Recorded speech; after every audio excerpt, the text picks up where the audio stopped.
पुस्तकं शङ्खचक्रे बिभ्रद्भिन्नस्फटिकरुचिरे पुण्डरीके निषण्णः अम्लानश्रीरमृतविशदैरंशभिप्लावयनमम् आविर्भूयातनगमहिमा मानसे वागधीशः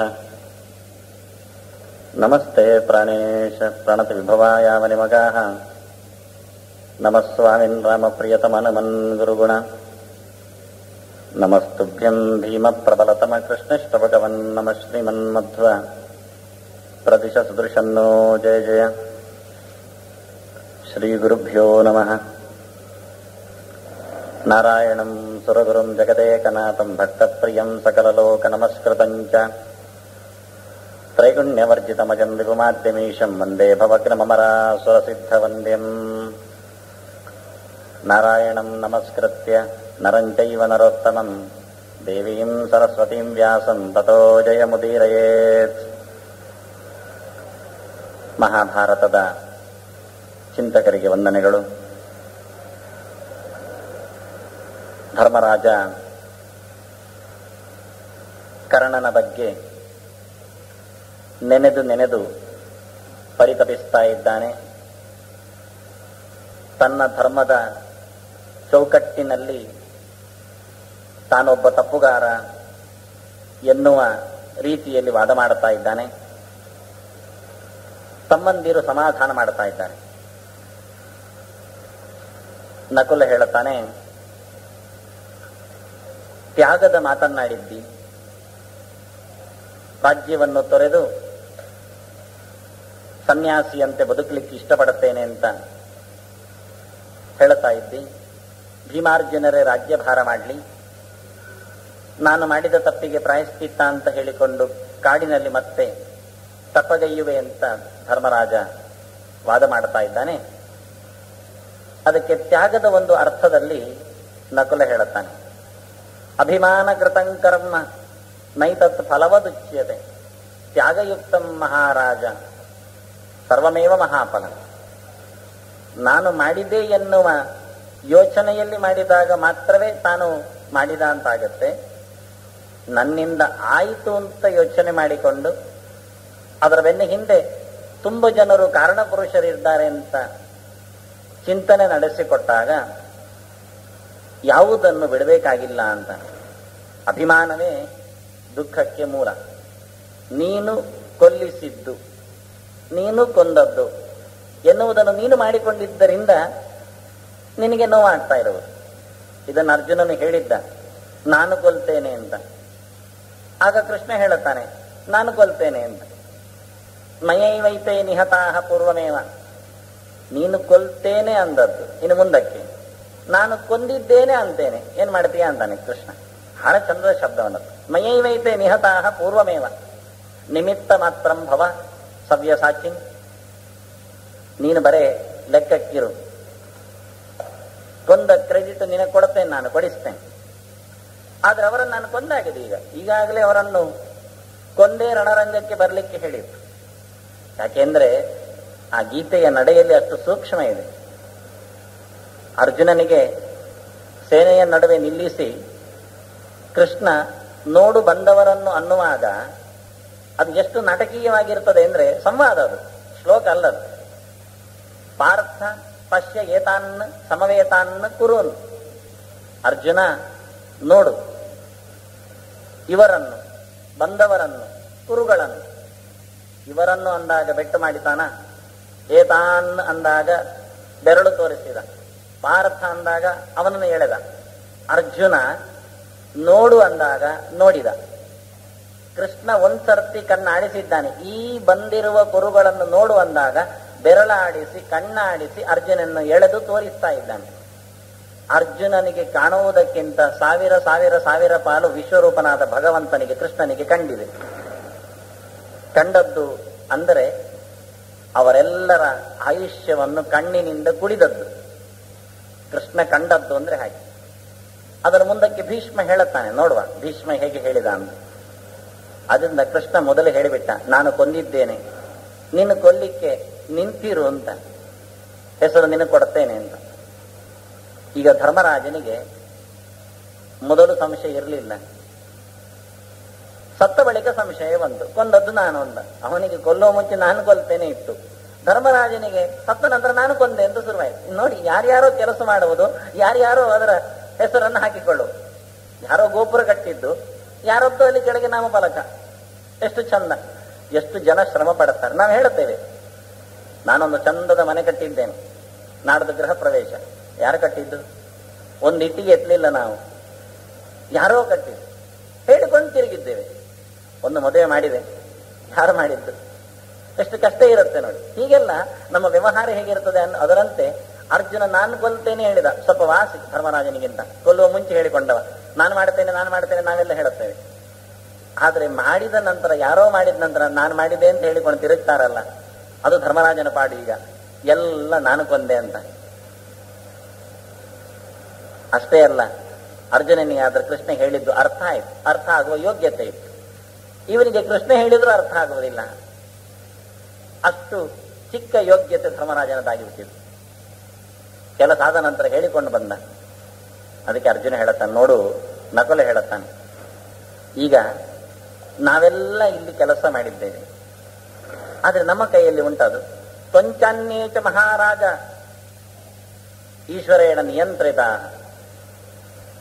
ಜಾಯಂತೆ ಚ ಮ್ರಿಯಂತೆ ಚ ನ ಸ್ವತಂತ್ರ ಕಥಂಚ. ಚಂದದ ಒಂದು ಫಿಲಾಸಫಿ. ನಾವು ಯಾರ ಮಾತು ಯಾರು ಅಂತ ನೋಡುವುದಲ್ಲ, ಮಹಾಭಾರತ ಹೀಗೆ ಹೇಳಿದೆ ಎನ್ನುವುದು ನಮಗೆ ಪರಮ ಪ್ರಮಾಣ. ಯಾಕೆಂದ್ರೆ ಮಹಾಭಾರತದ ಕರ್ತೃ ವ್ಯಾಸರು ಯಾರ್ಯಾರದ್ದೋ ಮುಖದಿಂದ ಹೇಳಿಸ್ತಾರೆ ಅಷ್ಟೇ. ಯಾರದ್ದೋ ಮುಖದಿಂದ ಬಂದ ತಕ್ಷಣ ಅದು ಅವರು ಹೇಗಿದ್ದಾರೆ ಅಂತ ನೋಡಿಕೊಂಡು ಆ ಅರ್ಥಕ್ಕೆ, ವಾಕ್ಯಕ್ಕೆ ಅರ್ಥ ಅಲ್ಲ. ಏಕಶಾಸ್ತ್ರ ನ ದ್ವಿತೀಯೋಷ್ಟಿ ಶಾಸ್ತ್ರ ಗರ್ಭೆ ಶಯಾನಂ ಪುರುಷಂ ಶಾಸ್ತಿ ಶಾಸ್ತ್ರ. ದುರ್ಯೋಧನ ಹೇಳಿದ. ವಿದುರ ಸಂಧಾನದ ಎಡೆಯಲ್ಲಿ ಅದಕ್ಕೂ ಮೊದಲು ದ್ಯೂತದ ಸಂದರ್ಭದಲ್ಲಿ ವಿದುರ ಹೇಳಿರುತ್ತಾನೆ, ನಿನಗೆ ದೊಡ್ಡ ಆಪತ್ತು ಬರಲಿಕ್ಕೆ ಉಂಟು, ಸರ್ವನಾಶ ಮಾಡಿಕೊಳ್ಳುತ್ತಿ, ಸ್ವಲ್ಪ ಎಚ್ಚರದಿಂದ ವರ್ತಿಸು ಅಂತ. ಆಗ ದುರ್ಯೋಧನ ಹೇಳ್ತಾನೆ, ಒಬ್ಬನೇ ಒಬ್ಬನು ಜಗತ್ತಿಗೆ ನಿಯಂತ್ರಣ ಮಾಡತಕ್ಕಂತಹ ದೇವರು ಯಾರು ಅಂದ್ರೆ, ಯಾರು ಗರ್ಭದೊಳಗಿದ್ದಾಗ ಕೆಲಸ ಮಾಡಿಸ್ತಾನೋ ಅವನೇ. ನೀನು ಯಾರ ಹೇಳುವವ? ನೀನು ಹೇಳಿದಾಗೆ ಆಗತ್ತೆ ಅಂತ ತಿಳ್ಕೊಳ್ಬೇಡ ವಿದುರ, ನೀನು ಬೇಕಾದ್ರೆ ಹೊರಗೆ ಹೋಗು, ಏನು ಬೇಕಾದ್ರೂ ಮಾಡು ಅಂತಾನೆ. ಅವನು ಹೇಳಲಿಕ್ಕೆ ಹೊರಟದ ವಿಷಯ ಬೇರೆ, ಆದ್ರೆ ಬಂದ ವಿಷಯ ಬೇರೆ. ಇದರಲ್ಲಿ ತಪ್ಪು ಏನುಂಟು? ಏಕಶಾಸ್ತ್ರ ನ ದ್ವಿತೀಯೋಸ್ತಿ ಶಾಸ್ತ್ರ ಗರ್ಭೆ ಶಯಾನಂ ಪುರುಷಂ ಶಾಸ್ತಿ ಶಾಸ್ತ್ರ. ನಿಜವಾಗಿ ಒಬ್ಬನೇ ಒಬ್ಬನು ಶಾಸ್ತ್ರಿ ಇರುವವನು, ನಿಯಂತ್ರಿ ಇರುವವನು ಎನ್ನುವುದು ವೇದದ ಚಿಂತನೆ. ಅದು ವ್ಯಾಸರು ಒಟ್ಟಾರೆ ನಮಗೆ ಚಿಂತನೆ ಕೊಡಬೇಕು, ಅದು ಯಾರ ಮುಖಾಂತರವೂ ಕೊಡಬಹುದು. ಎಲ್ಲವೂ ನಮಗೆ ಹೇಳಿದ್ದು. ಮಹಾಭಾರತ ಇವತ್ತು ಸೋ ರಿಲೆವೆಂಟ್. ನಮ್ಮ ಜೊತೆಯಲ್ಲಿ, ನಮ್ಮ ಬದುಕಿಗೆ ಒಂದು ಚಂದದ ಕೈಪಿಡಿಯಾಗಿ ಬಂದದ್ದು. ಅದರಲ್ಲಿ ಯಾರ ವಾಕ್ಯ ತಕೊಂಡ್ರು ಹಾಗಿರುತ್ತೆ. ಅದರಂತೆ ನಕುಲ ಹೇಳುತ್ತಾನೆ, ಈಶ್ವರಸ್ಯ ವಶೇ ಸ್ಥಿತಾ ತ್ವಂಚಾನ್ಯೇಚ ಮಹಾರಾಜ. ನೀನು, ನಾವು ಎಲ್ಲರೂ ಆ ಪರಮಾತ್ಮನ ಭಗವಂತನ ಕೈಯ ಗೊಂಬೆಗಳು. ಈಶ್ವರ ಸರ್ವಭೂತಾನಾಂ ಹೃದ್ದೇಶೇ ಅರ್ಜುನ ತಿಷ್ಠತೆ ಭ್ರಾಮಯನ್ನ ಸರ್ವಭೂತಾನಿ ಯಂತ್ರಾರೂಢಾನಿ ಮಾಯೆಯ. ಈ ಮಾತನ್ನು ಕೃಷ್ಣ ಮೊದಲೇ ಅರ್ಜುನ ಹೇಳಿ ಆಗಿತ್ತು. ಭೀಷ್ಮ ಪರ್ವದಲ್ಲೇ ಬಂದ ವಾಕ್ಯ ಇದು. ಭಗವಂತನ ಕೈಯಲ್ಲಿ ಎಲ್ಲವೂ ನಡೀತಾ ಇದೆ. ಹೇಗೆ ಭಗವಂತನ ಕೈಯಲ್ಲಿ ಚಕ್ರ ತಿರುಗುತ್ತೋ ಹಾಗೆ ಭೂಗೋಳ ಚಕ್ರ ತಿರುಗುತ್ತೆ, ಚತುರ್ದಶ ಭುವನಗಳು ಸುತ್ತುತ್ತವೆ. ಅಂತಹ ಭಗವಂತನ ಕೈಯಲ್ಲಿ ನಾವಿದ್ದೇವೆ. ಬರ್ತೇವೆ, ಹೋಗ್ತೇವೆ. ಹುಟ್ಟಿದವರು ಯಾರು, ಸತ್ತವರು ಯಾರು, ಕೊಂದವರು ಯಾರು, ಹೊಡೆದವರು ಯಾರು ಲೆಕ್ಕ ಇಲ್ಲ. ಜಾಯಂತೆ ಚ ಮ್ರಿಯಂತೆ ಚ ನ ಸ್ವತಂತ್ರ ಕಥಂಚನ. ಯಾವ ಬಗೆಯಿಂದ ನೋಡಿಕೊಂಡ್ರೂ ನಮ್ಮಲ್ಲಿ ಯಾವುದೂ ಕಾರುಬಾರು ನಡೆಯುವುದಿಲ್ಲ. ಅದನ್ನ ನೀನು ಮಾಡಿದೆ ಅಂತ ತಿಳ್ಕೊಂಡು ಅಳುವುದರಲ್ಲಿ ಅರ್ಥ ಇಲ್ಲ. ಅಭಿಮಾನವನ್ನು ತ್ಯಾಗ ಮಾಡು. ಯಾರೋ ಮಾಡಿಸಿದ್ದಾರೆ ಎನ್ನುವ ದೃಷ್ಟಿಯಿಂದ ತೆಪ್ಪಗಾಗುವಂತಾನೆ. ಸಹದೇವ ಹೇಳುತ್ತಾನೆ, ದ್ವಕ್ಷರಂತು ಭವೇನ್ ಮೃತ್ಯು. ಇವರೆಲ್ಲರೂ ಹೇಳ್ತಾರೆ ಅಂದ್ರೆ ಒಂದೇ ವಾಕ್ಯ ಹೇಳಿದ್ದಲ್ಲ, ಒಂದೊಂದು ಅಧ್ಯಾಯ ಹೇಳ್ತಾರೆ, 40-50 ವಾಕ್ಯಗಳು. ಯಾಕೆಂದ್ರೆ ನಮಗೆ ಶಾಂತಿ ಬರುವ ಮುಗಿಬೇಕು. ಅಂದ್ರೆ ಯಾರಾದ್ರೂ ಏನಾದ್ರೂ ಹೇಳಿದ್ದನ್ನಾದ್ರೂ ಕೇಳಿ ಮುಗಿಸಬೇಕು. ಹಾಗಾಗಿ ನಾನು ಒಬ್ಬೊಬ್ಬರದ್ದು ಒಂದೊಂದು ಚಿಂತನೆಯನ್ನು ಎತ್ತಿಕೊಳ್ತೇನೆ. ಸಹದೇವ ಹೇಳ್ತಾನೆ, ದ್ವಕ್ಷರಂತು ಭವೇನ್ ಮೃತ್ಯು. 2 ಅಕ್ಷರವೇ ಸಾವು. ತ್ರಕ್ಷರಂ ಬ್ರಹ್ಮ ಶಾಶ್ವತಂ. 3 ನಿಜವಾದ ಧರ್ಮ. 3 ಅಕ್ಷರ ಏನದು ಅಂದ್ರೆ, ಮಮೇತಿ ದ್ವಕ್ಷರಂ ಮೃತ್ಯು ನಮಮೇತಿ ಚ ಶಾಶ್ವತಂ. ನನ್ನದು ಅನ್ನುವುದು ಸಾವು, ನನ್ನದಲ್ಲ ಅನ್ನುವುದು ಅದು ನಿಜವಾಗಿ ಮುಕ್ತಿ ಅಂತ. ಮಮೇತಿ ದ್ವಕ್ಷರಂ ಮೃತ್ಯು. ಎಲ್ಲಿ ಮಮತೆ ಬಂತು ನನ್ನದು ಅಂತ ಸಂಬಂಧ ಬಂತು. ಒಂದು ಕಡೆ ಹೇಳ್ತಾರ ಆಚಾರ್ಯ, ಅಹಂ ಮಮೇತಿ ಸಂಸಾರ ಸಂಸ್ಕೃತಿ ಸ್ವಹಮೇವ ಅಂತ. ಸಂಸಾರ ಅಂದ್ರೆ 2 ಅಕ್ಷರದ್ದಂತೆ, 2 ವಸ್ತು ಅಂದೆ, ಒಂದು ನಾನು ಮತ್ತೊಂದು ನನ್ನದು. ಅದು 2 ಇಲ್ಲದಿದ್ರೆ ಅದು ಸಂಸಾರ ಇಲ್ಲಂತೆ. ಸಂಸಾರ ಬರ್ಲಿಕ್ಕೆ ಶುರುವಾಗುವುದೇ ಅಲ್ಲಿ. ಮೊದಲು ನಾನು ಬರ್ತದೆ, ಮತ್ತೆ ಎಲ್ಲಿ ನೋಡಿದರಲ್ಲಿ ಆತ್ಮ ಜಾಯ ಸುತ ಗಾರ ಪಶು ದ್ರವಿಣ ಬಂಧುಷು ನಿರೂಢ ಮೂಲ ಹೃದಯ ಆತ್ಮಾನಂ ಬಹುಮನ್ಯ. ನನ್ನ ಹೆಂಡತಿ, ನನ್ನ ಮನೆ, ನನ್ನ ಬ್ಯಾಂಕ್ ಬ್ಯಾಲೆನ್ಸ್ ನೋಡಿ ಶುರುವಾಗುವಂಥದ್ದು, ನನ್ನ ತೋಟ, ನನ್ನ ಜಮೀನು, ನನ್ನ ಮಕ್ಕಳು, ನನ್ನ ಬಂಧುಗಳು. ಆತ್ಮ ಜಾಯ ಸುತ ಗಾರ ಪಶು ದ್ರವಿಣ ಬಂಧುಷು ನಿರೂಢ ಮೂಲ ಹೃದಯ. ಅಲ್ಲಿ ಎಲ್ಲ ಕಡೆಯಲ್ಲಿ ತನ್ನ ಬೇರು ಬಿಟ್ಟಿರ್ತಾನೆ. ಯಾರನ್ನು ಪರಿಚಯಿಸುವಾಗಲೂ, ಯಾರ ಜೊತೆಯಲ್ಲಿರುವಾಗಲೂ ನಾನು ಎಲ್ಲಿದ್ದೇನೆ ನೋಡಿಕೊಳ್ಳುತ್ತಾನೆ. ಆತ್ಮಾನಂ ಬಹುಮನ್ಯ. ಅಂತಹ ಅಹಂ ಮತ್ತು ಮಮ ಇದು 2 ಬಿಟ್ಟಾಗ ಮನುಷ್ಯ ಸಾವಿನಿಂದ ಪಾರಾಗ್ತಾನೆ. ನಮಮೇತಿಕ ಶಾಶ್ವತಂ, ನನ್ನದಲ್ಲ, ಎಂಥದೇ ನಡೆಯುತ್ತೆ ಅದು ನನ್ನದಲ್ಲ, ನನ್ನಿಂದಲ್ಲ, ನಾನಲ್ಲ ಎನ್ನುವುದನ್ನು. ಇದು ಯಾವತ್ತು ಒಬ್ಬರು ಮಾಸ್ಟರ್ ಬಂದ್ರಂತೆ ಶಾಲೆಗೆ, ಇದು ಯಾರದ್ದು ಅಂದ್ರಂತೆ. ಹಾಗೆ ಎಲ್ಲ ವಿದ್ಯಾರ್ಥಿಗಳು ಮೆಲ್ಲಕ್ಕೆ ನಂದು ಸರ್ ನಂದು ಕೈ ಮೇಲೆ ಮಾಡ್ತಾ ಇದ್ದಾರೆ. ಅಂದ್ರೆ ಎಂಥದ ಪೆನ್ನೋ ಪುಸ್ತಕವೋ ಇರಬಹುದು ಅಂತ ಆಲೋಚನೆ. ಹಾಗೆ ಹೇಳಿದ್ರಂತೆ, ಇದು ಯಾರದ್ದು ಮೇಜು ಹುಡಿ ಮಾಡಿದ್ದು ಕೆಲಸ ಅಂತ ಕೇಳಿದ್ದಂದ್ರಂತೆ. ಎಲ್ಲರ ಕೆಳಗೆ ನೋಡ್ತಾ ಇದ್ದಾರೆ. ಅಂದ್ರೆ ಒಳ್ಳೆಯದಾದ್ರೆ ಎಲ್ಲವೂ ನಮ್ಮದು, ನಾನು. ಕೆಟ್ಟದಾದ್ರೆ ಅದು ನಾನಲ್ಲ, ನನ್ನದಲ್ಲ, ಅದವನದ್ದು. ಎಲ್ಲಿಯಾದ್ರೂ ನಮಗೆ ಬರುವಾಗ ಬಸ್ಸು ತಪ್ಪಿತೋ, ರೈಲು ತಪ್ಪಿತೋ, ಪಕ್ಕದವನ ಮನೆಯವನ ಗ್ರಾಚಾರ, ಅವನ ಪ್ರಾರಂಭ, ನಮ್ದಲ್ಲ ಕೆಡೋದಾಗಿ. ಅವನಿಂದಾಗಿ ಇಷ್ಟು ತೊಂದರೆ ಆಯ್ತು, ಏನು ಯಾಕೆ ಅಂತ ಇಲ್ಲ, ಕಾರಣ ಇಲ್ಲ. ಯಾವತ್ತು ನಾವು ಇನ್ನೊಬ್ಬರಿಗೆ ದೂರ ಹಾಕುವ ಮೂಲಕ ನಮ್ಮ ತನವನ್ನು ಬೆಳೆಸಿಕೊಳ್ಳುತ್ತೇವೆ. ಇದನ್ನ ಹೇಳ್ತಾನವನು, ನಮ್ಮ ಮೇತಿಕ ಶಾಶ್ವತ. ನನ್ನ ಸಂಪರ್ಕಕ್ಕೆ ಯಾವುದೂ ಬರುವುದಿಲ್ಲ ಅಂತ ಮಾಡಿಕೊಂಡಾಗ ಮನುಷ್ಯ ತನ್ನಷ್ಟಕ್ಕೆ ಹೊರಗೆ ಬರಲಿಕ್ಕೆ ಸಾಧ್ಯ ಉಂಟು. ದ್ರೌಪದಿ ಹೇಳ್ತಾಳೆ, ನೀನೊಬ್ಬ ಹುಚ್ಚ. ಧರ್ಮರಾಜನ ಹೇಳಿದವಳು. ಎಂತ ಕತೆ ನೋಡಿ. ಯೇಷಾಂ ಉನ್ಮತ್ತಕೋ ಜ್ಯೇಷ್ಠ ಸರ್ವೇತೇಪ್ಯನುಸಾರಿಣ. ಯಾರ ಮನೆಯಲ್ಲಿ ಹಿರಿಯ ಹುಚ್ಚ ಇರ್ತಾನೆ, ಆ ಹುಚ್ಚನನ್ನು ಅನುಸರಿಸಿ ಉಳಿದವರು ಇರ್ತಾರೆ. ಎಲ್ಲರೂ ಹುಚ್ಚ ಆಸ್ಪತ್ರೆಗೆ ಹೋಗಬೇಕಾದವರಂತ. ಯೇಷಾಂ ಉನ್ಮತ್ತಕ ಜ್ಯೇಷ್ಠ, ಹಿರಿಯನಾದವನಿಗೆ ತೂರಾದರೂ ತಲೆಗಟ್ಟಿರಬೇಕು, ಅವನಿಗಿಲ್ಲ. ಉಳಿದವರಿಗಾಗಿ ಬರಬೇಕಲ್ಲ, ಅವರಿಗೂ ಇಲ್ಲ. ಸರ್ವೇತೇಪಿ ಅನುಸಾರಿಣ. ತವೋನ್ಮಾದಾತ್ ಮಹಾರಾಜ ಸೋನ್ಮಾದ ಸರ್ವ ಪಾಂಡವ.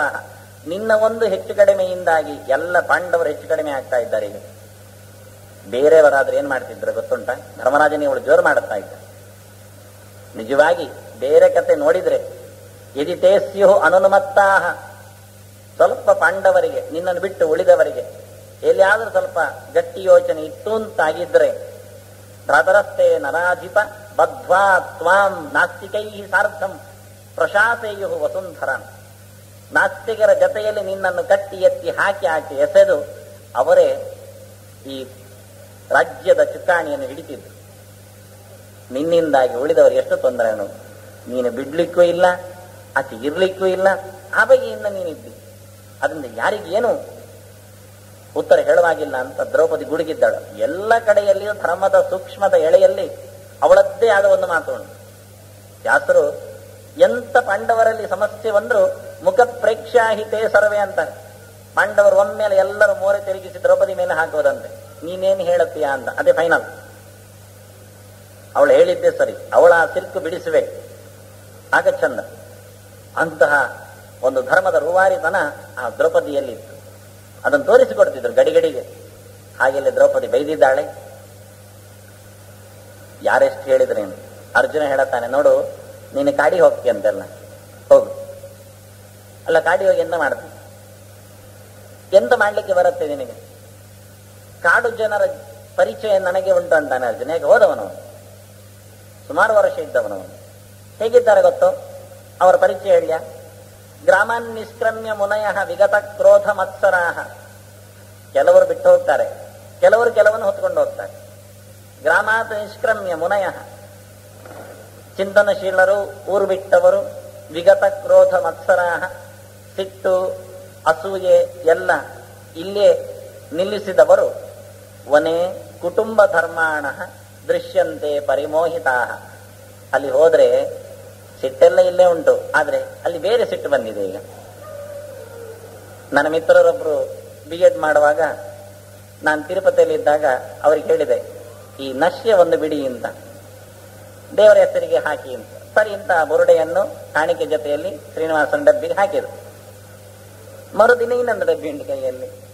ನಾನು ಎಂತದ್ದು ಕೇಳಿದೆ, ಬಿಟ್ಟದ್ದು. ಅದು ಆ ಡಬ್ಬಿ ಬಿಟ್ಟದ್ದು. ಸರಿ, ಇದು ಇನ್ನೊಂದು ಬುರುಡೆ ಶುರುವಾಗಿ. ಮನುಷ್ಯನ ಜಾಯಮಾನ ಇದು, ಇದೊಂದು ಕ್ರಮ.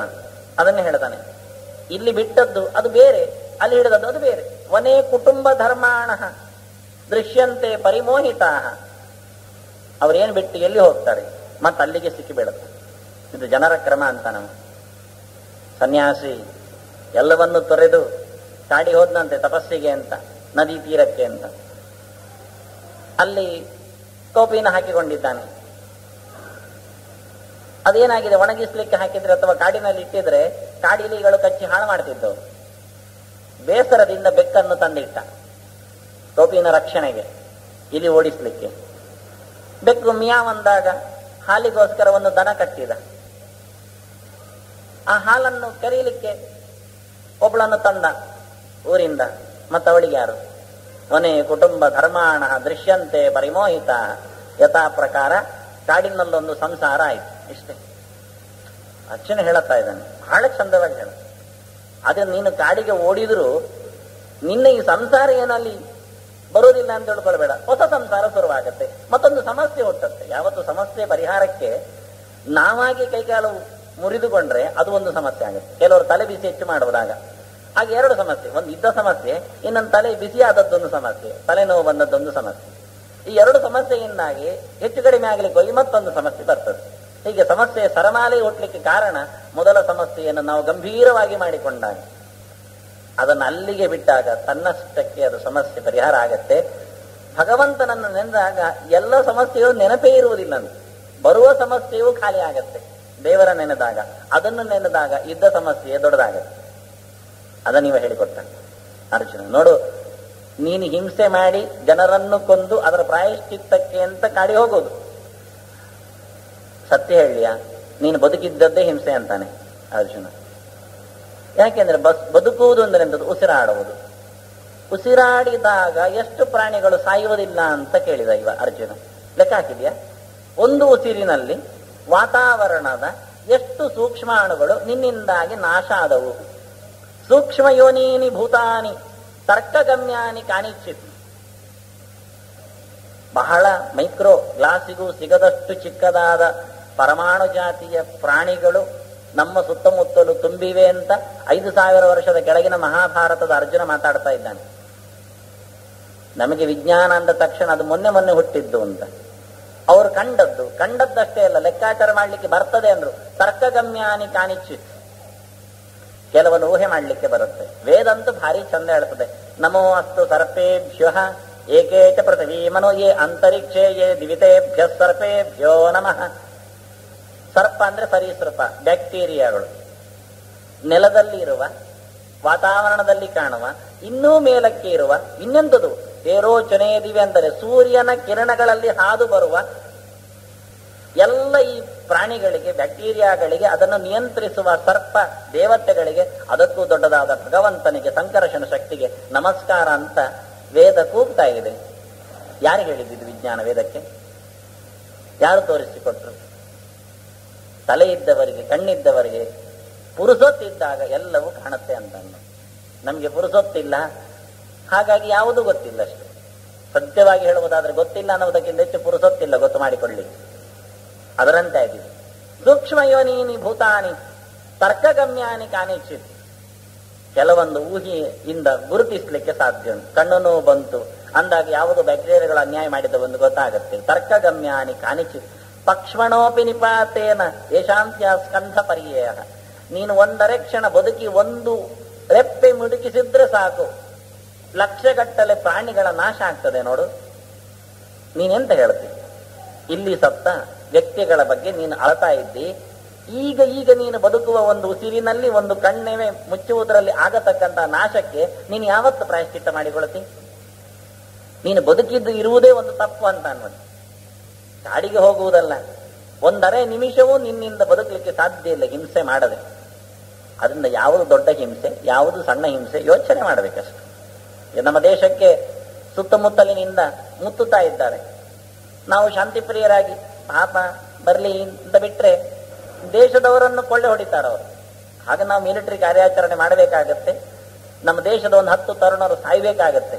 ಅಯ್ಯೋ ಕೊಂದದ್ದು ಪಾಪ ಅಲ್ಲ, ಆ 10 ಜನರು ಸತ್ತದ್ದರಿಂದ, ಅಲ್ಲಿನ ಒಂದು 100 ಜನರು ಸತ್ತದ್ದರಿಂದ ನಮ್ಮ ದೇಶದ ಕೋಟ್ಯಂತರ ಜನರು ಬದುಕಿ ಉಳಿದ್ರಲ್ಲ, ಅದು ಒಳ್ಳೆಯದು. ಹಿಂಸೆಯ ಪ್ರಪಾತದಿಂದಾಗಿ ನಾವು ಹಿಂಸೆಯನ್ನು ಲೆಕ್ಕಾಚಾರ ಮಾಡಬೇಕು.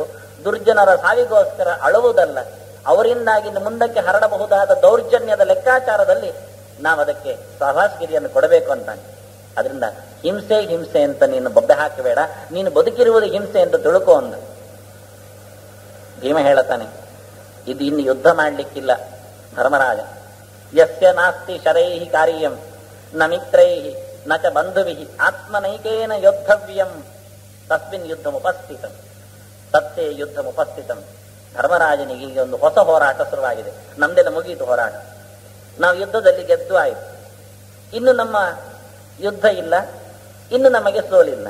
ಆದರೆ ಧರ್ಮರಾಜ ಅವನು ಯುದ್ಧದಲ್ಲಿ ಗೆಲ್ಲಿಲ್ಲ, ಅವನು ಯುದ್ಧದಲ್ಲಿ ಯುದ್ಧ ಸಸೂತ್ರ ಮಾಡಲಿಲ್ಲ. ಈಗ ಅವನಾಗಿ ಒಂದು ಯುದ್ಧ ಮಾಡಲಿಕ್ಕೆ ಅವನು ಹೊಸ ಯುದ್ಧ, ಅಂತರಂಗದ ಯುದ್ಧ, ಅದವನು ಮಾಡಿಕೊಳ್ಳಿ. ಅಲ್ಲಿ ಬಾಣಗಳು ಬೇಡ, ಸಹಾಯಕ್ಕೆ ಮಿತ್ರರು ಬೇಡ, ನಾವು ಬಂಧುಗಳು ಬೇಡ. ಆತ್ಮನೈಕೇನ ಯೋದ್ಧವ್ಯಂ, ಅವನೇ ಯುದ್ಧ ಮಾಡಲಿಕ್ಕೆ ಬೇಕು. ಎಂತಾಯ್ತು ಕತೆ ಅಂತ, ಸಾಕ್ಷಿಯ ಜೊತೆಯಲ್ಲಿ ಮನಸ್ಸನ್ನು ಬಿಚ್ಚಿಟ್ಟು ಅವನು ಯುದ್ಧ ಮಾಡಿಕೊಳ್ಳಿ. ಅಂತಹ ಯುದ್ಧವನಿಗೆ ಬಂದಿದೆ. ಒಂದೊಮ್ಮೆ ಯುದ್ಧ ಮಾಡುತ್ತವನು ತಸ್ಮಿನ್ ಅನಿರ್ಜಿತೇ ಯುದ್ಧೆ ಯದಿ ಪ್ರಾಣಾನ್ನ ವಿಮೋಕ್ಷಸೆ ಅನ್ಯನ್ ದೇಹಂ ಸಮಾಸ್ಥಾಯ ತದಸ್ತೇರೈವ ಯುದ್ಧದೆ. ಒಂದೊಮ್ಮೆ ಅವನು ಯುದ್ಧ ಮಾಡುತ್ತಾ ಒಳಗಿಂದ ಲೆಕ್ಕಾಚಾರ ತಪ್ಪಿ ಉತ್ತರ ಸಿಗದೆ ಹಾಗೆ ಸತ್ರೆ ಮುಗಿಯುವುದಿಲ್ಲ ಯುದ್ಧ ಅಂತಾನೆ ಭೀಮಸೇನ. ಮತ್ತೊಂದು ದೇಹ ಬರುತ್ತೆ ಅವನಿಗೆ, ಮತ್ತೆ ಅದೇ ಬರ್ತದೆ ಚಿಂತನೆ, ಮತ್ತೆ ಯುದ್ಧ ಶುರು ಮಾಡ್ತಾನೆ. ಯುದ್ಧದಲ್ಲಿ ಗೆಲ್ಲುವ ತನಕ ಯುದ್ಧ ನಿಲ್ಲುವುದಿಲ್ಲ ಅವನಲ್ಲಿ. ನಮ್ಮ ಹೊರಗಿನ ನೋಟದಲ್ಲಿ ಯುದ್ಧ ಅಂದ್ರೆ ಸಾವಿನವರೆಗೆ ಯುದ್ಧ, ಯಾರಾದ್ರೊಬ್ರು ಸಾಯ್ಬೇಕು, ಅಲ್ಲಿ ಯುದ್ಧ ನಿಲ್ಲುತ್ತೆ. ಇದು ಹಾಗಲ್ಲ. ಧರ್ಮರಾಜನಿಗೆ ಬಂದ ಅಂತಸ್ತುಮುಲ ಅದು ಪಕ್ಕಕ್ಕೆ ಹೋಗುವುದಿಲ್ಲ, ಅದು ಅವನೇ ಯುದ್ಧ ಮಾಡಲಿಕ್ಕೆ. ಅದಕ್ಕೆ ನಾವು ಬೇಡ, ನಮ್ಮ ಮಾತು ಕೇಳುವುದಿಲ್ಲ, ಅವನಿಗೆ ಅರ್ಥ ಆಗುವುದಿಲ್ಲ, ಅವನಿಗೆ ಯುದ್ಧ ಮಾಡಿಕೊಳ್ಳಿ. ಆತ್ಮನಿಕೇನ ಯೋದ್ಧವ್ಯಂ, ತಾನು ತನ್ನ ನಿಟ್ಟಿನಲ್ಲಿ ಹೋರಾಟ ಮಾಡುತ್ತಾ ಗೆಲ್ಲಿಕ್ಕೆ ಇಷ್ಟಪಡಬೇಕು. ಗೆಲ್ಲದೆ ಸತ್ರೆ ಅಲ್ಲಿ ಯುದ್ಧ ನಿಲ್ಲಿಲ್ಲ, ಇನ್ನೊಂದು ದೇಹ ಬರುತ್ತೆ. ಎಷ್ಟು ಚಂದದ ಫಿಲಾಸಫಿ ನೋಡಿ. ಅನ್ಯನ್ ದೇಹಂ ಸಮಾಸ್ಥಾಯ, ಮತ್ತು ಒಂದು ದೇಹ ಬರುತ್ತೆ, ಆ ದೇಹದಲ್ಲಿ ಯುದ್ಧ ಮುಂದರಿಕೆ ಹಿಂದಿನದ್ದೇ. ಸಮ ಆಗುವವರೆಗೆ ಯಾವತ್ತಾಗಿ ಒಂದಲ್ಲ ಒಂದು ದಿನ ಮನುಷ್ಯನಿಗೆ ಸಮ ಆಗಲೇಬೇಕು. ನಮ್ಮ ಹಾಡಿನಲ್ಲಿ ಅವನೊಬ್ಬ ಹಡಗಿನವ ಬಂದ ಹಾಗೆ ತಡೆಗಳಿಗೆಯಲ್ಲಿ ಆದ್ರೂ ಒಂದ್ ಸರ್ತಿ ದೇವರನ್ನು ಕರಿಬೇಕಾಗತ್ತೆ, ಅವನು ದಾರಿಗೆ ಬರಬೇಕಾಗತ್ತೆ. ಏಷ ಪಂಥಾಹ ಏತತ್ ಬ್ರಹ್ಮ ಏತತ್ ಕರ್ಮ ಏತತ್ ಸಾಮ ಅಂತ ಐತರೇ ಕರೀತದೆ. ಇದು ದಾರಿ, ಅಲ್ಲಿ ಕಂಡರೆ ಪೂರ್ಣತೆ ಸಿಗುವಂಥದ್ದು. ಅದು ನಿಜವಾದ ಕರ್ಮ, ಅದವನ ಧರ್ಮ, ಅದನ್ನು ಹೇಳಿಕೊಡ್ತದೆ ಅದು. ಹಾಗೆ ಬಹಳ ಸುಂದರವಾಗಿ ಭೀಮಸೇನ ಹೇಳಿದ, ಅವನು ಹೋರಾಡ್ಲಿ, ನಾವು ನಮ್ಮ ಪಾಡಿಗಿರುವ. ವ್ಯಾಸರು ಹೇಳುತ್ತಾರೆ ಕಡೆಗೆ, ಸಂಬಂಧಿರೆಲ್ಲರ ಪ್ರವಚನ ಮುಗಿದ ನಂತರ ವ್ಯಾಸರು ಕುರುವಂಶದ ಹಿರಿಯ ತಂದೆಯ ತಂದೆ ಇವ, ಧರ್ಮರಾಜನ ತಂದೆ, ಪಾಂಡವಿನ ತಂದೆ ವೇದವ್ಯಾಸರು, ಪಾಂಡವನ್ನು ಕೊಟ್ಟವರು ಅಜ್ಜ. ಬಹಳ ಕಡೆಯಲ್ಲಿ ಧರ್ಮರಾಜನಿಗೆ ಆಪ್ತ ಸಲಹೆ ಕೊಟ್ಟಿದ್ದಾನೆ, ಉಪದೇಶ ಮಾಡಿದ್ದಾನೆ. ಪಾಂಡವರಿಗೆ ವಿಶೇಷವಾದ ಅನುಗ್ರಹ ವ್ಯಾಸರಿಂದಾಗಿದೆ. ಬಕವಧ ಪರ್ವದಲ್ಲಿ, ಹಾಗೆ ಪಾಂಚಾಲ ನಗರದಲ್ಲಿ, ಮೊದಲ ಒಂದು ಅಜ್ಞಾತ ವಾಸದಲ್ಲಿ ಪಾಂಡವರದ್ದು, ವಾರಣಾವತದಿಂದ ಅಗ್ನಿ ಜ್ವಾಲೆಯಿಂದ ತಪ್ಪಿಸಿಕೊಂಡು ಹೋದ ಬಳಿಕ ಇಲ್ಲೆಲ್ಲ ವ್ಯಾಸರದ್ದೇ ಹೆಚ್ಚು ಮಾರ್ಗದರ್ಶನ. ನೀವು ಇಲ್ಲಿರಿ ನನ್ನ ಶಿಷ್ಯರಾಗಿ ಅಂತ ಹೇಳಿ ಕುಂಬಾರನ ಮನೆಯಲ್ಲಿ ಇಟ್ಟದ್ದು ಎಲ್ಲ ವ್ಯಾಸರೇ. ಹಿಡಿಂಬೆಯನ್ನು ಮದುವೆಯಾಗಿ ಪಾಂಚಾಲಕ್ಕೆ ಹೋಗಿ ಅಂದದ್ದೆಲ್ಲ ವ್ಯಾಸರು. ವ್ಯಾಸರು ಹೇಳ್ತಾರೆ, ನಿನ್ ಕೆಲಸ ನೀನು ಮಾಡಪ್ಪ ಅಂತ. ಇದರಲ್ಲೇ ಇರೋದು ಈಗ ತೊಂದರೆ. ಸ್ವಧರ್ಮಂ ಚರ ಧರ್ಮಜ್ಞ,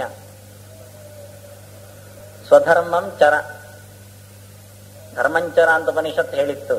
ವ್ಯಾಸರು ಹೇಳ್ತಾರೆ, ಧರ್ಮಂಚರ ಅಂದ್ರೆ ಜನಕ್ಕೆ ಅರ್ಥ ಆಗುವುದಿಲ್ಲ. ಧರ್ಮ ಮಾಡುವಂತ ಯಾರದ್ದು ಧರ್ಮ ಮಾಡ್ತಾರೆ, ಅವ್ರು ಹೇಳಿದ್ ಮಾಡುವುದಿಲ್ಲ. ಇವತ್ತು ನಮಗೆಲ್ಲ ಆದದ್ದೇ ಅಲ್ಲಿ. ಯಾರಾದ್ರೂ ಒಬ್ರು ಬ್ಯಾಂಕಿನಲ್ಲಿ ಇದ್ರೆ ನಮಗೆ ಭಾರಿ ಖುಷಿ, ನಾವು ಬ್ಯಾಂಕಲ್ಲಿ ಇಲ್ಲ ಅಂತ, ಇದ್ದೇ ಚಂದ ಇತ್ತಿತ್ತು ಅಂತ, ಮಾಸ್ಟರಾಗಿದ್ದೇವಲ್ಲ ಅಂತ ಅಳು. ಅಲ್ಲಿ ಆದ್ರೆ ಆರಾಮ ಕೂತ್ಕೊಳ್ಬಹುದು, ಇದು ಕುರ್ಚಿಯಲ್ಲೇ. ಬೆಳಿಗ್ಗೆ ಹೋಗುವುದು, ಫ್ಯಾನಿನ ಅಡಿಯಲ್ಲಿ ಕೂತ್ಕೊಳ್ಳುವುದು, ಸಂಜೆ ಆಯ್ತು ಮತ್ತೆ ಎದ್ದು ಬರುವುದು. ಅದು ಆಟೋಮೆಟಿಕಲಿ ಟ್ರಾನ್ಸಾಕ್ಷನ್ಸ್ ಆಗ್ತಾ ಇರ್ತದೆ. ಅದು ಆಗ್ತದೆ. ಅದಕ್ಕೆ 4 ಜನ ನೋಡ್ಲಿಕ್ಕೆ ಇರ್ತಾರೆ, ಹೇಗಾದ್ರೂ ನಡೀತದೆ. ಹಾಗೆ ಮಾಸ್ಟರ್ ಪಾಪ ಅವರಿಗೆ ಕಷ್ಟ, ನಿಂತ್ಕೊಳ್ಬೇಕು, ಕೂಗಬೇಕು, ಜೋರು ಮಾಡಬೇಕು, ಬಹಳ ಕಷ್ಟ ಉಂಟು. ಅಲ್ಲಿ ಕೂತವನಿಗೆ, ಬ್ಯಾಂಕಿನಲ್ಲಿ ಕೂತವನಿಗೆ ಯಾವ ಪ್ರಾರಬ್ಧ ಇದು, ಕೂತ್ಕೊಳ್ಳೋದು ಹೋಗುವುದು. ಅದಕ್ಕಿಂತ ಮಾಸ್ಟರ್ ಆಗಿದ್ರೆ ತಿಂಗಳ ಗಟ್ಟಲೆ ರಜೆ ಸಿಕ್ತಿತ್ತು, ಎಷ್ಟು ಖುಷಿ. ವ್ಯಾಲ್ಯೂಯೇಷನ್ ಹೇಳೋದು, ರಜೆ ಹಾಕೋದು, ಮಾರ್ಕ್ ಆಗೋದು. ಎಷ್ಟು ಎರಡೆರಡು ಸರ್ತಿ ರಜೆ. ಇದು ಆರಾಮ ನೋಡಿ. ಯಾರಿಗೂ ತನ್ನದು ಬೇಡ, ಮತ್ತೊಬ್ಬರದ್ದು ಚಂದ.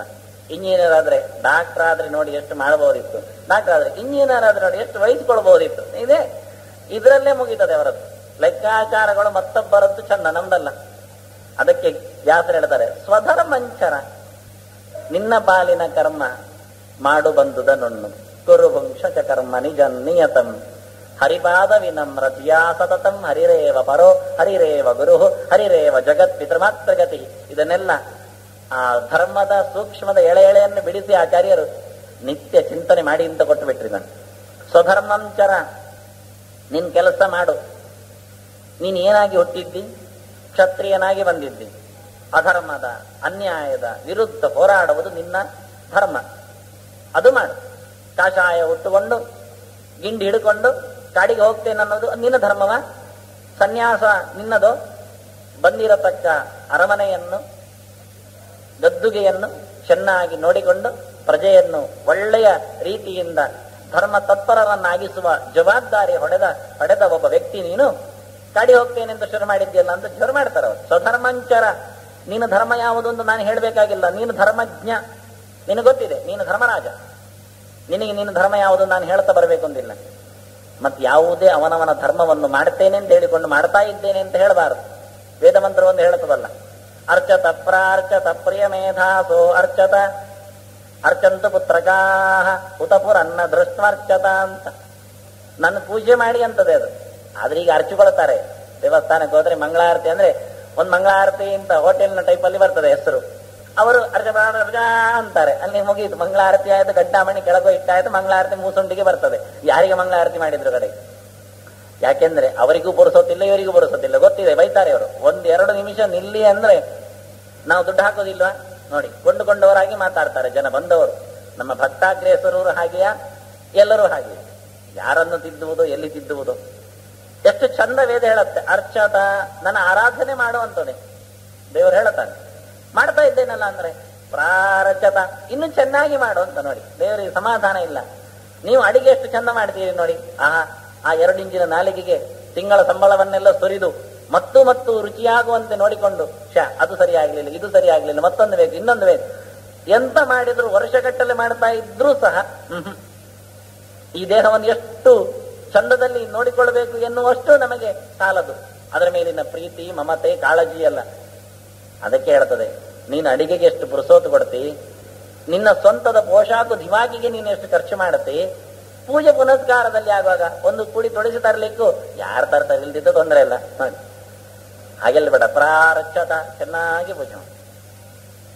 ಪ್ರಿಯಮೇಧಾಸೋ ಅರ್ಚತ. ಅಲ್ಲ, ನಾನು ತುಂಬಾ ತಿಳ್ಕೊಂಡಿದ್ದೇನೆ, ಭಾರಿ ದೊಡ್ಡ ಜ್ಞಾನಿ ಆಗಿರ್ಬೋದು. ಯಾಕೆಂದ್ರೆ ಜ್ಞಾನಿ ಆದ್ರೆ ಅಡಿಗೆ ಚಂದ ಬರ್ತದೆ ಅಂದ್ರೆ ಅವನು ಆರಾಮ್ ಕೂತ್ರೆ ಹೊಟ್ಟೆಗೆ ಬೀಳ್ತದ?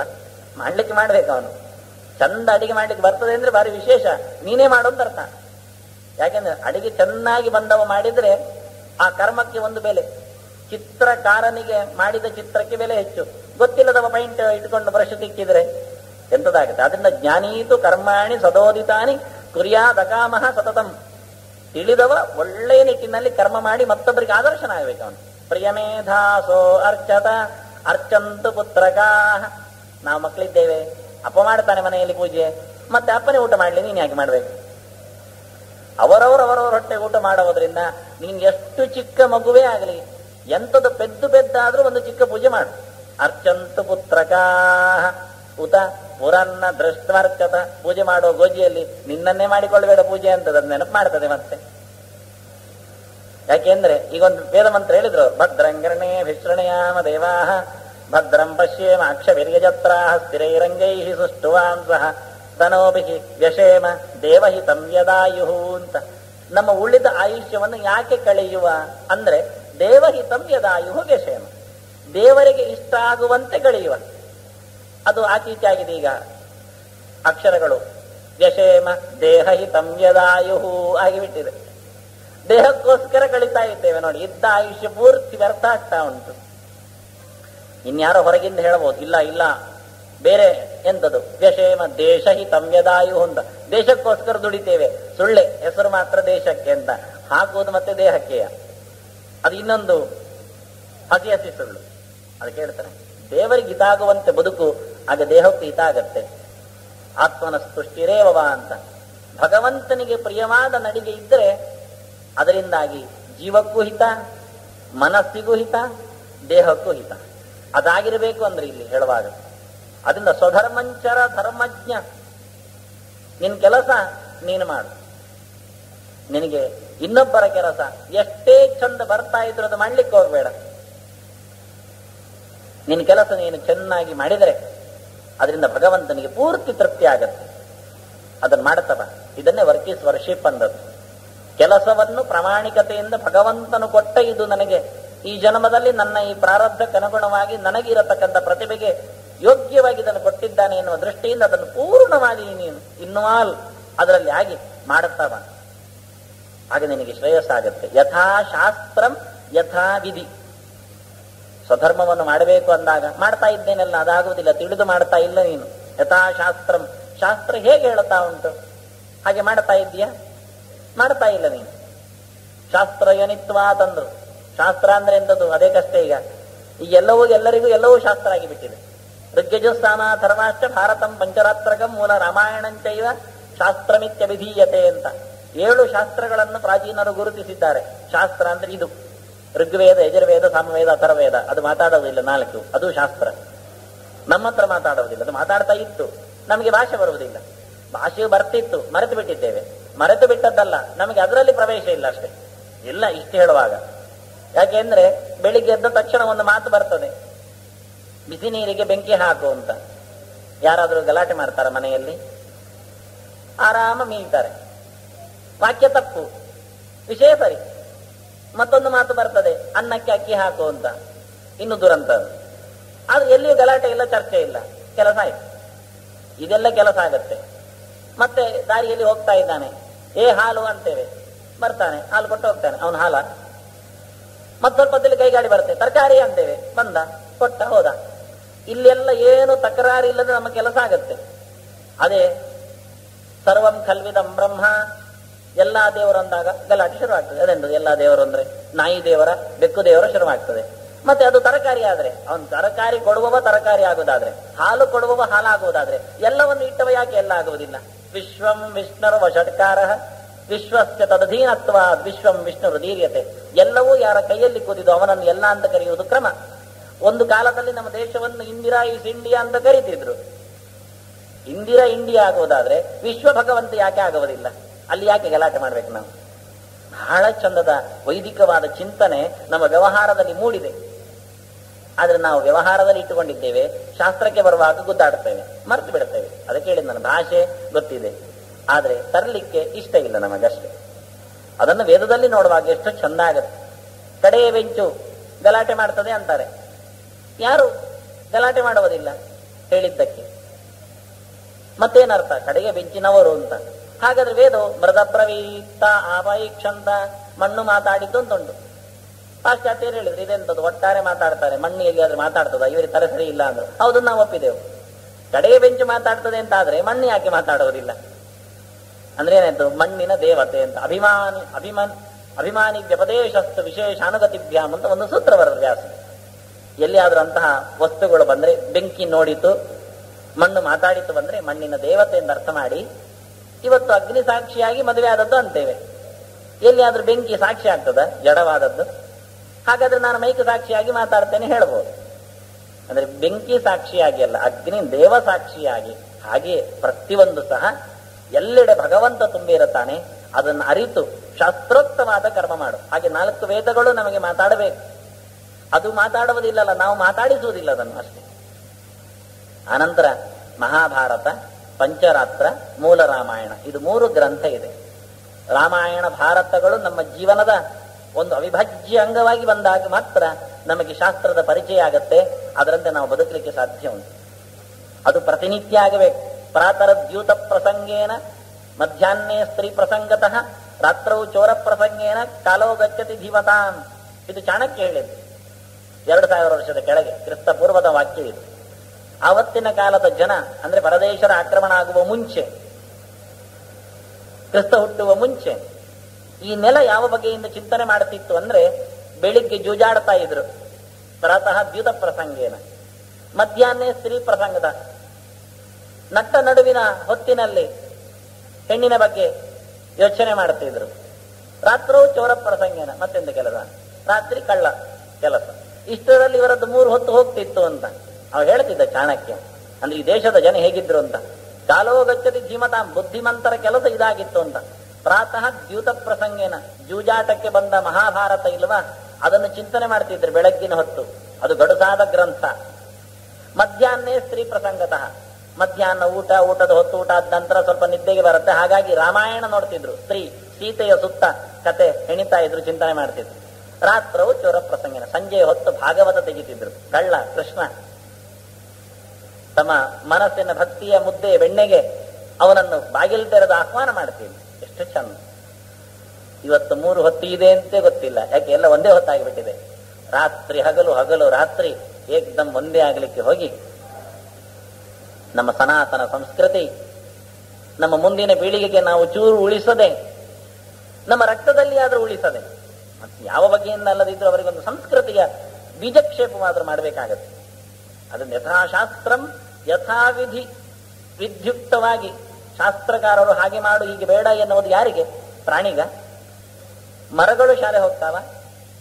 ಬದುಕಿರುವುದೇ 3 ವಸ್ತುಗಳು, ಮನುಷ್ಯ, ಪ್ರಾಣಿಗಳು, ಪಕ್ಷಿಗಳೆಲ್ಲ ಅದರಲ್ಲೇ ಬಂತು, ಮರಗಳು ಅಂತ ಜೀವ ಇದ್ದವುಗಳು. ಅದು 2 ಹೋಗುವುದಿಲ್ಲ ಶಾಲೆಗೆ, ಮತ್ತೆ ಇರುವುದು ಮನುಷ್ಯ ಮಾತ್ರ. ಅವನಿಗೆ ಕರ್ತ ಶಾಸ್ತ್ರಾರ್ಥವತ್ವ ತಂದ, ಅದು ಮಾಡು ಇದು ಬೇಡ ಅಂದದ್ದು ಯಾರಿಗೆ ಅಂದ್ರೆ ಅದು ಮನುಷ್ಯನಿಗೆ.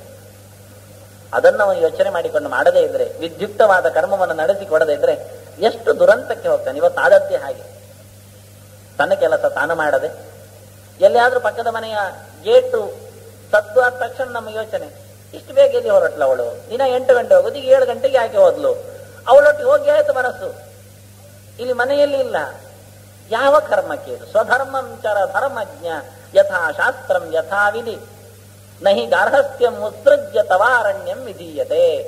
ನಿನಗೆ ಗಾರ್ಹಸ್ಥ್ಯ ಬಿಟ್ಟು ಬೇರೆ ದಾರಿ ಇಲ್ಲ, ಇದು ವಿಶೇಷ. ಇದು ತವ ಅಂತಾನೆ. ತವ ಅರಣ್ಯಂ ನ ವಿಧೀಯತೆ, ನಿನಗೆ ಕಾಡಿಗೆ ಹೋಗುವುದು ಯೋಗ್ಯ ಅಲ್ಲ. ನಿನ್ನ ಜೀವನ ಯೋಗ್ಯತೆ ಏನು ಅಂದ್ರೆ ಗೃಹಸ್ಥನಾಗಿ ಇದ್ದು ರಾಜ್ಯಭಾರ ಮಾಡಿ ಪ್ರಜೆಗಳ ಕ್ಷೇಮವನ್ನು ತಂದು ಅದನ್ನು ಭಗವಂತನಿಗೆ ಒಪ್ಪಿಸಿ ಎತ್ತರಕ್ಕೇರುವುದು ನಿನ್ನ ಧರ್ಮ. ಅವರವರ ಧರ್ಮ ಯಾವುದು ಎನ್ನುವುದನ್ನು ಹುಡುಕುವುದೇ ದೊಡ್ಡ ಕರ್ಮ, ಹರಿ ಕೆಲಸ, ಪಕ್ಕಕ್ಕಾಗುವುದಿಲ್ಲ. ಪ್ರಹ್ಲಾದ ಇದ್ದ, ರಕ್ಕಸರ ಗಡಣದ ನಡುವೆ ಇದ್ದ, ಆದರೆ ಹೇಗೆ ಬದುಕಿದ್ದ? ಸುತ್ತಮುತ್ತಲಿನ ಪ್ರಭಾವಕ್ಕೆ ಒಳಗಾಗಿ ಬದುಕುವವರೇ ಹೆಚ್ಚು ಜನ. ದೇವಸ್ಥಾನದ ಪರಿಸರ ಇತ್ತು, ದಿನ ದೇವಸ್ಥಾನಕ್ಕೆ ಹೋಗಿ ಬರ್ತಿದ್ದ, ಭಾರೀ ಧಾರ್ಮಿಕ ಹೆಸರು ಬಂದಿತ್ತು. ಅದೇ ಟ್ರಾನ್ಸ್ಫರ್ ಆಗಿ ಯಾವುದೋ ಒಂದು ಊರಿಗೆ ಹೋದ್ರೆ ಯಾವುದೂ ಇಲ್ಲದಂತೆ ನಾಸ್ತಿಕನಾಗಿ ಬದುಕಲಿಕ್ಕೆ ಶುರು ಮಾಡಿದ. ಅಂದ್ರೆ ಇಲ್ಲಿ ಇದ್ದದ್ದು ಪ್ರಭಾವದ ಬರೇ ಯೋಗ್ಯತೆ, ಸ್ವಂತದ್ದು ಅಲ್ಲ. ಒಂದೊಮ್ಮೆ ಅವನಿಗೆ ಸ್ವಂತದಲ್ಲಿದ್ರೆ ಅಲ್ಲಿ ಹೋಗಿ ಒಂದು ದೇವರನ್ನು ಸ್ಥಾಪಿಸಿ ಅಥವಾ ತಾನೇ ಇಟ್ಟುಕೊಂಡು ಅಂತಹ ಚಿಂತನೆಯನ್ನು ಮುಂದುವರಿಸುತ್ತಿದ್ದ. ಹೆಚ್ಚಿನವರು ಸೋಲುವುದೇ ಪ್ರಭಾವ ಧರ್ಮದಲ್ಲಿ. ಪರಿಸರದ ಸೊತ್ತಾಗಿ, ಪರಿಸರದ ಕೂಸಾಗಿ ಹುಟ್ಟಿ ಬೆಳೆದು ಅರಳಿ ಮುರುಟಿ ಹೋಗ್ತದೆ. ಸ್ವಂತಿಕೆ ಅಲ್ಲಿ ಮುದುಡಿ ಇರ್ತದೆ, ಅದನ್ನು ಬೆಳೆಸಿಕೊಳ್ಬೇಕನ್ನು. ಅದೇ ಒಬ್ಬ ಕೆಟ್ಟವನನ್ನು ನೋಡಿದ್ರೆ ಎಂತ ಪರಿಸರದಲ್ಲಿ ಹಾಕಿದ್ರು ಆ ಪರಿಸರವನ್ನೇ ಕೆಟ್ಟದ್ದು ಮಾಡ್ತಾನೆ, ಅವನು ಒಳ್ಳೇದಾಗುವುದಿಲ್ಲ. ಗೊತ್ತಾಗತ್ತೆ ನಮಗಿದು ಅವನ ಯೋಗ್ಯತೆ ಅಂತ. ಅಂದ್ರೆ ಏನಾಯ್ತು? ಪ್ರಹ್ಲಾದನ ಯೋಗ್ಯತೆ ಆ ಅಸುರ ಬಾಲಕರನ್ನು ತಿದ್ದಿ ತೀಡಿ ಅವರಿಂದ ಹರಿನಾಮೋಚ್ಚಾರಣೆ ಮಾಡಿಸಿದ, ಒಳ್ಳೆಯ ಯೋಗ್ಯತೆ. 1000 ಜನ ಸೇರಿದ್ರು ಅವನ ಯೋಗ್ಯತೆಗೆ ಹಾಳಾಗ್ಲಿಲ್ಲ, ಅಷ್ಟು ಗಟ್ಟಿತ್ತು ಯೋಗ್ಯತೆ. ಹಾಗೆ ಪ್ರಭಾವ ಬೇರೆ, ಸ್ವಭಾವ ಬೇರೆ. ನಾವು ಸ್ವಭಾವದಲ್ಲಿ ಏನಿದ್ದೇವೆ ಅಂತ ನೋಡಿಕೊಂಡು ಅದರಂತೆ ನಡಿಬೇಕು. ಸ್ವಧರ್ಮಂಚರ ಧರ್ಮಜ್ಞ, ಯಾವುದೇ ಆಮಿಷಕ್ಕೆ, ಪ್ರಭಾವಕ್ಕೆ, ಸುತ್ತಮುತ್ತಲಿನ ಸೆಳೆತಕ್ಕೆ ನಾವು ಸೋರದೆ, ಬಲಿಯಾಗದೆ, ಅದರ ವಿರುದ್ಧವಾಗಿ ನಿಂತು ನಮ್ಮ ಸ್ವತ್ವವನ್ನು ಬೆಳೆಸಿಕೊಂಡು ಆತ್ಮವಿಮರ್ಶೆ ಮಾಡಿಕೊಂಡು ಆತ್ಮತನವನ್ನು ಒಳಿಸಿ ಮೇಲೆದ್ದಾಗ ಮಾತ್ರವೇ ನಮ್ಮ ಕರ್ಮಕ್ಕೆ ಬೆಲೆ ಬರುತ್ತೆ, ಅದು ಧರ್ಮ ಆಗತ್ತೆ. ಮಾಡಿದ್ದನ್ನೆಲ್ಲ ಮಾಡುವ, ಸಿಕ್ಕಿದ್ದನ್ನೆಲ್ಲ ತಿನ್ನುವ ಅನ್ನುವಾಗ ನಮ್ಮ ಧರ್ಮಕ್ಕೆ ಏಟು ಬೀಳುತ್ತೆ. ಸ್ವಧರ್ಮಂಚರ ಧರ್ಮಜ್ಞ ಯಥಾ ಶಾಸ್ತ್ರಂ ಯಥಾವಿಧಿ ನಹಿ ಗಾರಸ್ಥ್ಯ ಮುತ್ಸೃಜ್ಯ ತವ ಅರಣ್ಯಂ ವಿಧೀಯತೆ. ಆದರೆ ಆರುಷ ಸಂಸ್ಕೃತಿಗೆ ಇಲ್ಲಿ ಒಂದು ಏಟು ಬಿತ್ತು. ಸೂಕ್ಷ್ಮ ನೋಡಿದರೆ, ನೀನು ಕಾಡಿಗೆ ಹೋಗಬೇಡ ದೇಶವನ್ನಾಳು ಅಂದಾಗ ಯಾವ ಹೆಚ್ಚು ತಿಳಿದ ವ್ಯಕ್ತಿಯು ಗದ್ದುಗೆ ಮೇಲೆ ಇಷ್ಟಪಡುವುದಿಲ್ಲ. ಮೂರ್ಖ ಮಾತ್ರವೇ ಶಿಸ್ತಿನಲ್ಲಿ ಹೋಗಿ ಕೂತ್ಕೊಳ್ಳುವುದು ಗದ್ದುಗೆ ಮೇಲೆ. ಅಧಿಕಾರ ಅಂದಾಗ ಪ್ರಜ್ಞಾವಂತರು ಎಂದೂ ಸಹ ಕಣ್ಣಿಟ್ಟು ನೋಡುವುದಿಲ್ಲದನ್ನು. ಯತಿ ಯಯಾತಿ ಸಂಯಾತಿ ಆಯತಿ ನಿಯತಿ ಕೃತಿ ಅಂತ 6 ಜನ ಮಕ್ಕಳು, ಯಯಾತಿಯ ಸಹೋದರರು. ಯಯಾತಿ 2ನೇವ. ಅವನ ಭರತ ವಂಶದ ದೊರೆಯಾಗುವ ಮೊದಲು ಅವನ ಅಣ್ಣ ಯತಿ ಬರಬೇಕಿತ್ತು, ಬರಲಿಲ್ಲ. ಯತಿ ಹೇಳಿದ, ಅಪ್ಪ ಕೈ ಎತ್ತಿ ಕೊಟ್ಟ, ಆದ್ರೆ ಬೇಡ ಅಂದ. ಯಾಕೆಂದ್ರೆ ಯತ್ರ ಪ್ರವಿಷ್ಟ ಪುರುಷ ಆತ್ಮಾನಂ ನಾವಬುದ್ಧ್ಯತೆ ಅಂದ. ಯಾವ ಸಿಂಹಾಸನದಲ್ಲಿ ಕೂತಾಗ ಬಲ್ಲಿರೇನಯ್ಯ ಅಂತ ಹೇಳಬೇಕಾಗತ್ತೋ, ಇರುವಂತಹ ಸ್ಥಳ ನಾನು ಯಾರು ಗೊತ್ತೋ ಅಂತ ಕೇಳಬೇಕಾಗತ್ತೋ ಅಂತಹ ಜಾಗ ಬೇಡ ಅಂದ ಇವ. ಬಹಳ ಚಂದದ ವಾಕ್ಯ ಹೇಳ್ತಾನೆ. ಪಿತ್ರ ದತ್ತ ತಂದು ಎತ್ತಿಕೊಟ್ಟ ಗದ್ದುಗೆಯನ್ನು ಬೇಡ ಅಂತ ಹೇಳಿ ಯತಿ ತ್ಯಾಗ ಮಾಡಿ ಅವನು ನಿಜವಾಗಿ ಯತಿ ಆದ. ಬೇಡ ಅಂದ. ಅಲ್ಲಿ ಹೋದ್ರೆ ನಾನು ಯಾರದ್ದು ನನಗೆ ಗೊತ್ತಾಗೋದಿಲ್ಲ, 10 ಜನರು ಬಂದಿಗಳು ಶುರುವಾಗ್ತದೆ ಹೇಳಲಿಕ್ಕೆ, ಗೋಪರಾಕ್ ಅಂತ. ಬೇಡಪ್ಪ, ಖಂಡಿತ ಬೇಡ. ಯಾಕೆ ಕಿವಿಯೊಳಗೆ ಹೋಗಿ ಹೋಗಿ ಹೋಗಿ ಮತ್ತೆ ನಾನು ಹೌದು ಅಂತ ಅನಿಸಿಕೊಳ್ಬೇಕಾಗತ್ತೆ. ಅದು ಬೇಡ ಅಂದ. ಹಾಗಾಗಿ ಇದು ನಿಜವಾಗಿ ನೋಡಿದರೆ ಅಧ್ಯಾತ್ಮದ ಚಿಂತನೆಯ ಎಡೆಯಲ್ಲಿ ಕಂಡಾಗ ವ್ಯಾಸರು ಎಂಥದೋ ತಪ್ಪಿಸಿದ್ರು ಅಂತ ಕಾಣುತ್ತೆ. ನನ್ನ ಪೊಳ್ಳಿ ಅಂತ ಹೇಳಿ, ನನ್ನ ಮೊಮಗ ಅಂತ ಹೇಳಿ ಧರ್ಮರಾಜನನ್ನು ಎಳೆದು ಗದ್ದುಗೆಯಲ್ಲಿ ನಿಲ್ಲಿಸುವ ಕಾಣುತ್ತೆ. ಸಹಜವಾಗಿ ಬಂದವನ ವೈರಾಗ್ಯವನ್ನು ಎಲ್ಲಿಯೋ ಚಿವುಳುತ್ತಾರೋ ಅಂತ ಅನಿಸ್ತದೆ. ಇದಕ್ಕೆ ಬಹಳ ದೊಡ್ಡದಾದ ಒಂದು ಚಿಂತನೆಯನ್ನು ಕೊಟ್ಟಿದ್ದಾರೆ ನಮ್ಮ ಶಾಸ್ತ್ರಜ್ಞರು. ಹಿಂದಿನ ಕಾಲದಲ್ಲಿ ಒಂದು ಫಿಲಾಸಫಿ ಇತ್ತು. ಏನು ಅಂದ್ರೆ, ಎಲ್ಲರೂ ಸನ್ಯಾಸಿಗಳಾಗಿಯೇ ಮೋಕ್ಷಕ್ಕೆ ಹೋಗಬೇಕು ಅಂತ. ವಾಕ್ಯ ಇವತ್ತು ಉಂಟು, ಅರ್ಥ ಮಾತ್ರ ಆಗುವುದಿಲ್ಲ. ಸನ್ಯಾಸ ಯೋಗಾದ್ಯತೆಯ ಶುದ್ಧ ಸತ್ವಾಹ ಅಂತ ಮಂತ್ರ ಹೇಳುತ್ತೆ. ಎಲ್ಲರೂ ಸನ್ಯಾಸಿಗಳಾಗಿ, ಈಗ ಮತ್ತಿದ್ದವರು ಒಂದಿನ ಮಂಡೆ ಬೋಳಿಸಿಕೊಳ್ಳಬೇಕು, ಸನ್ಯಾಸಿಗಳಾಗಬೇಕು. ನಿಮಗೆ ಮೋಕ್ಷ ಬೇಕಾದ್ರೆ ಆಗಬೇಕು. ಅವ್ರು ಹೇಳ್ತಾರೆ ಹಾಗೆ. ಹಾಗಾದ್ರೆ ಸ್ತ್ರೀಯರ ಗತಿ ಎಂತದು? ಅವರಿಗೆ ಗತಿಯೇ ಇಲ್ಲ, ಆಯ್ತಲ್ಲ. ಅದೊಂದು ಫಿಲಾಸಫಿ, ಹಾಗೊಂದಿತ್ತು. ಅದಕ್ಕೆ ಆಚಾರ್ಯ ಹೇಳ್ತಾರೆ, ಇದು ಎಂತಹ ಫಿಲಾಸಫಿ ಅಂತ. ಹಾಗಿದ್ರೆ ಒನ್ನೊಮ್ಮೆ ಎಲ್ಲರೂ ಸನ್ಯಾಸಿಗಳಾಗಿಯೇ ಮೋಕ್ಷ ಪಡೆಯುವುದು ಅಂತ ಆಗಿದ್ದರೆ, ಸ್ತ್ರೀಯರು ಯಾರಿಗೂ ಇಲ್ಲ ಅಂತಾಗಿದ್ರೆ, ಮತ್ತೆ ನಮ್ಮ ಬ್ರಹ್ಮದೇವರ ಮಡದಿ ಸರಸ್ವತಿಯ ಗತಿ ಎಂತದು ಅಂದ್ರು. ಬ್ರಹ್ಮದೇವರು ಯಾವಾಗ ಇನ್ನು ಸನ್ಯಾಸಿ ಆಗಬೇಕು? ಅವರದ್ದು ಇದು ಕಡೆ ಹಂತ, ಇನ್ನಿಲ್ಲ ಅವರಿಗೆ ದೇಹ. ಬ್ರಹ್ಮ ಎನ್ನುವ ಸೃಷ್ಟಿಕರ್ತನಾದವ ಅವನ ಕಡೆ. ರುದ್ರದೇವರಿದ್ದಾರೆ, ಮಹಾಬೈರಾಗಿಯವ, ಅವನಿಗೂ ಪಾರ್ವತಿ ಇದ್ದಾಳೆ. ಇನ್ಯಾರು ಬೇಕು ಕೇಳಿದ್ರು. ಬ್ರಹ್ಮಾದ್ಯಾಹ ಯಾಜ್ಞವಲ್ಕ್ಯಾದ್ಯಾಹ ಮುಚ್ಯಂತೆ ಸ್ತ್ರೀ ಸಹಾಯಿನಃ. ಹೆಣ್ಣು ಸಹಾಯಕ್ಕೆ, ಬರೇ ಹೆಣ್ಣು ಇರುವುದಲ್ಲ, ಹೆಣ್ಣು ಸಹಾಯ.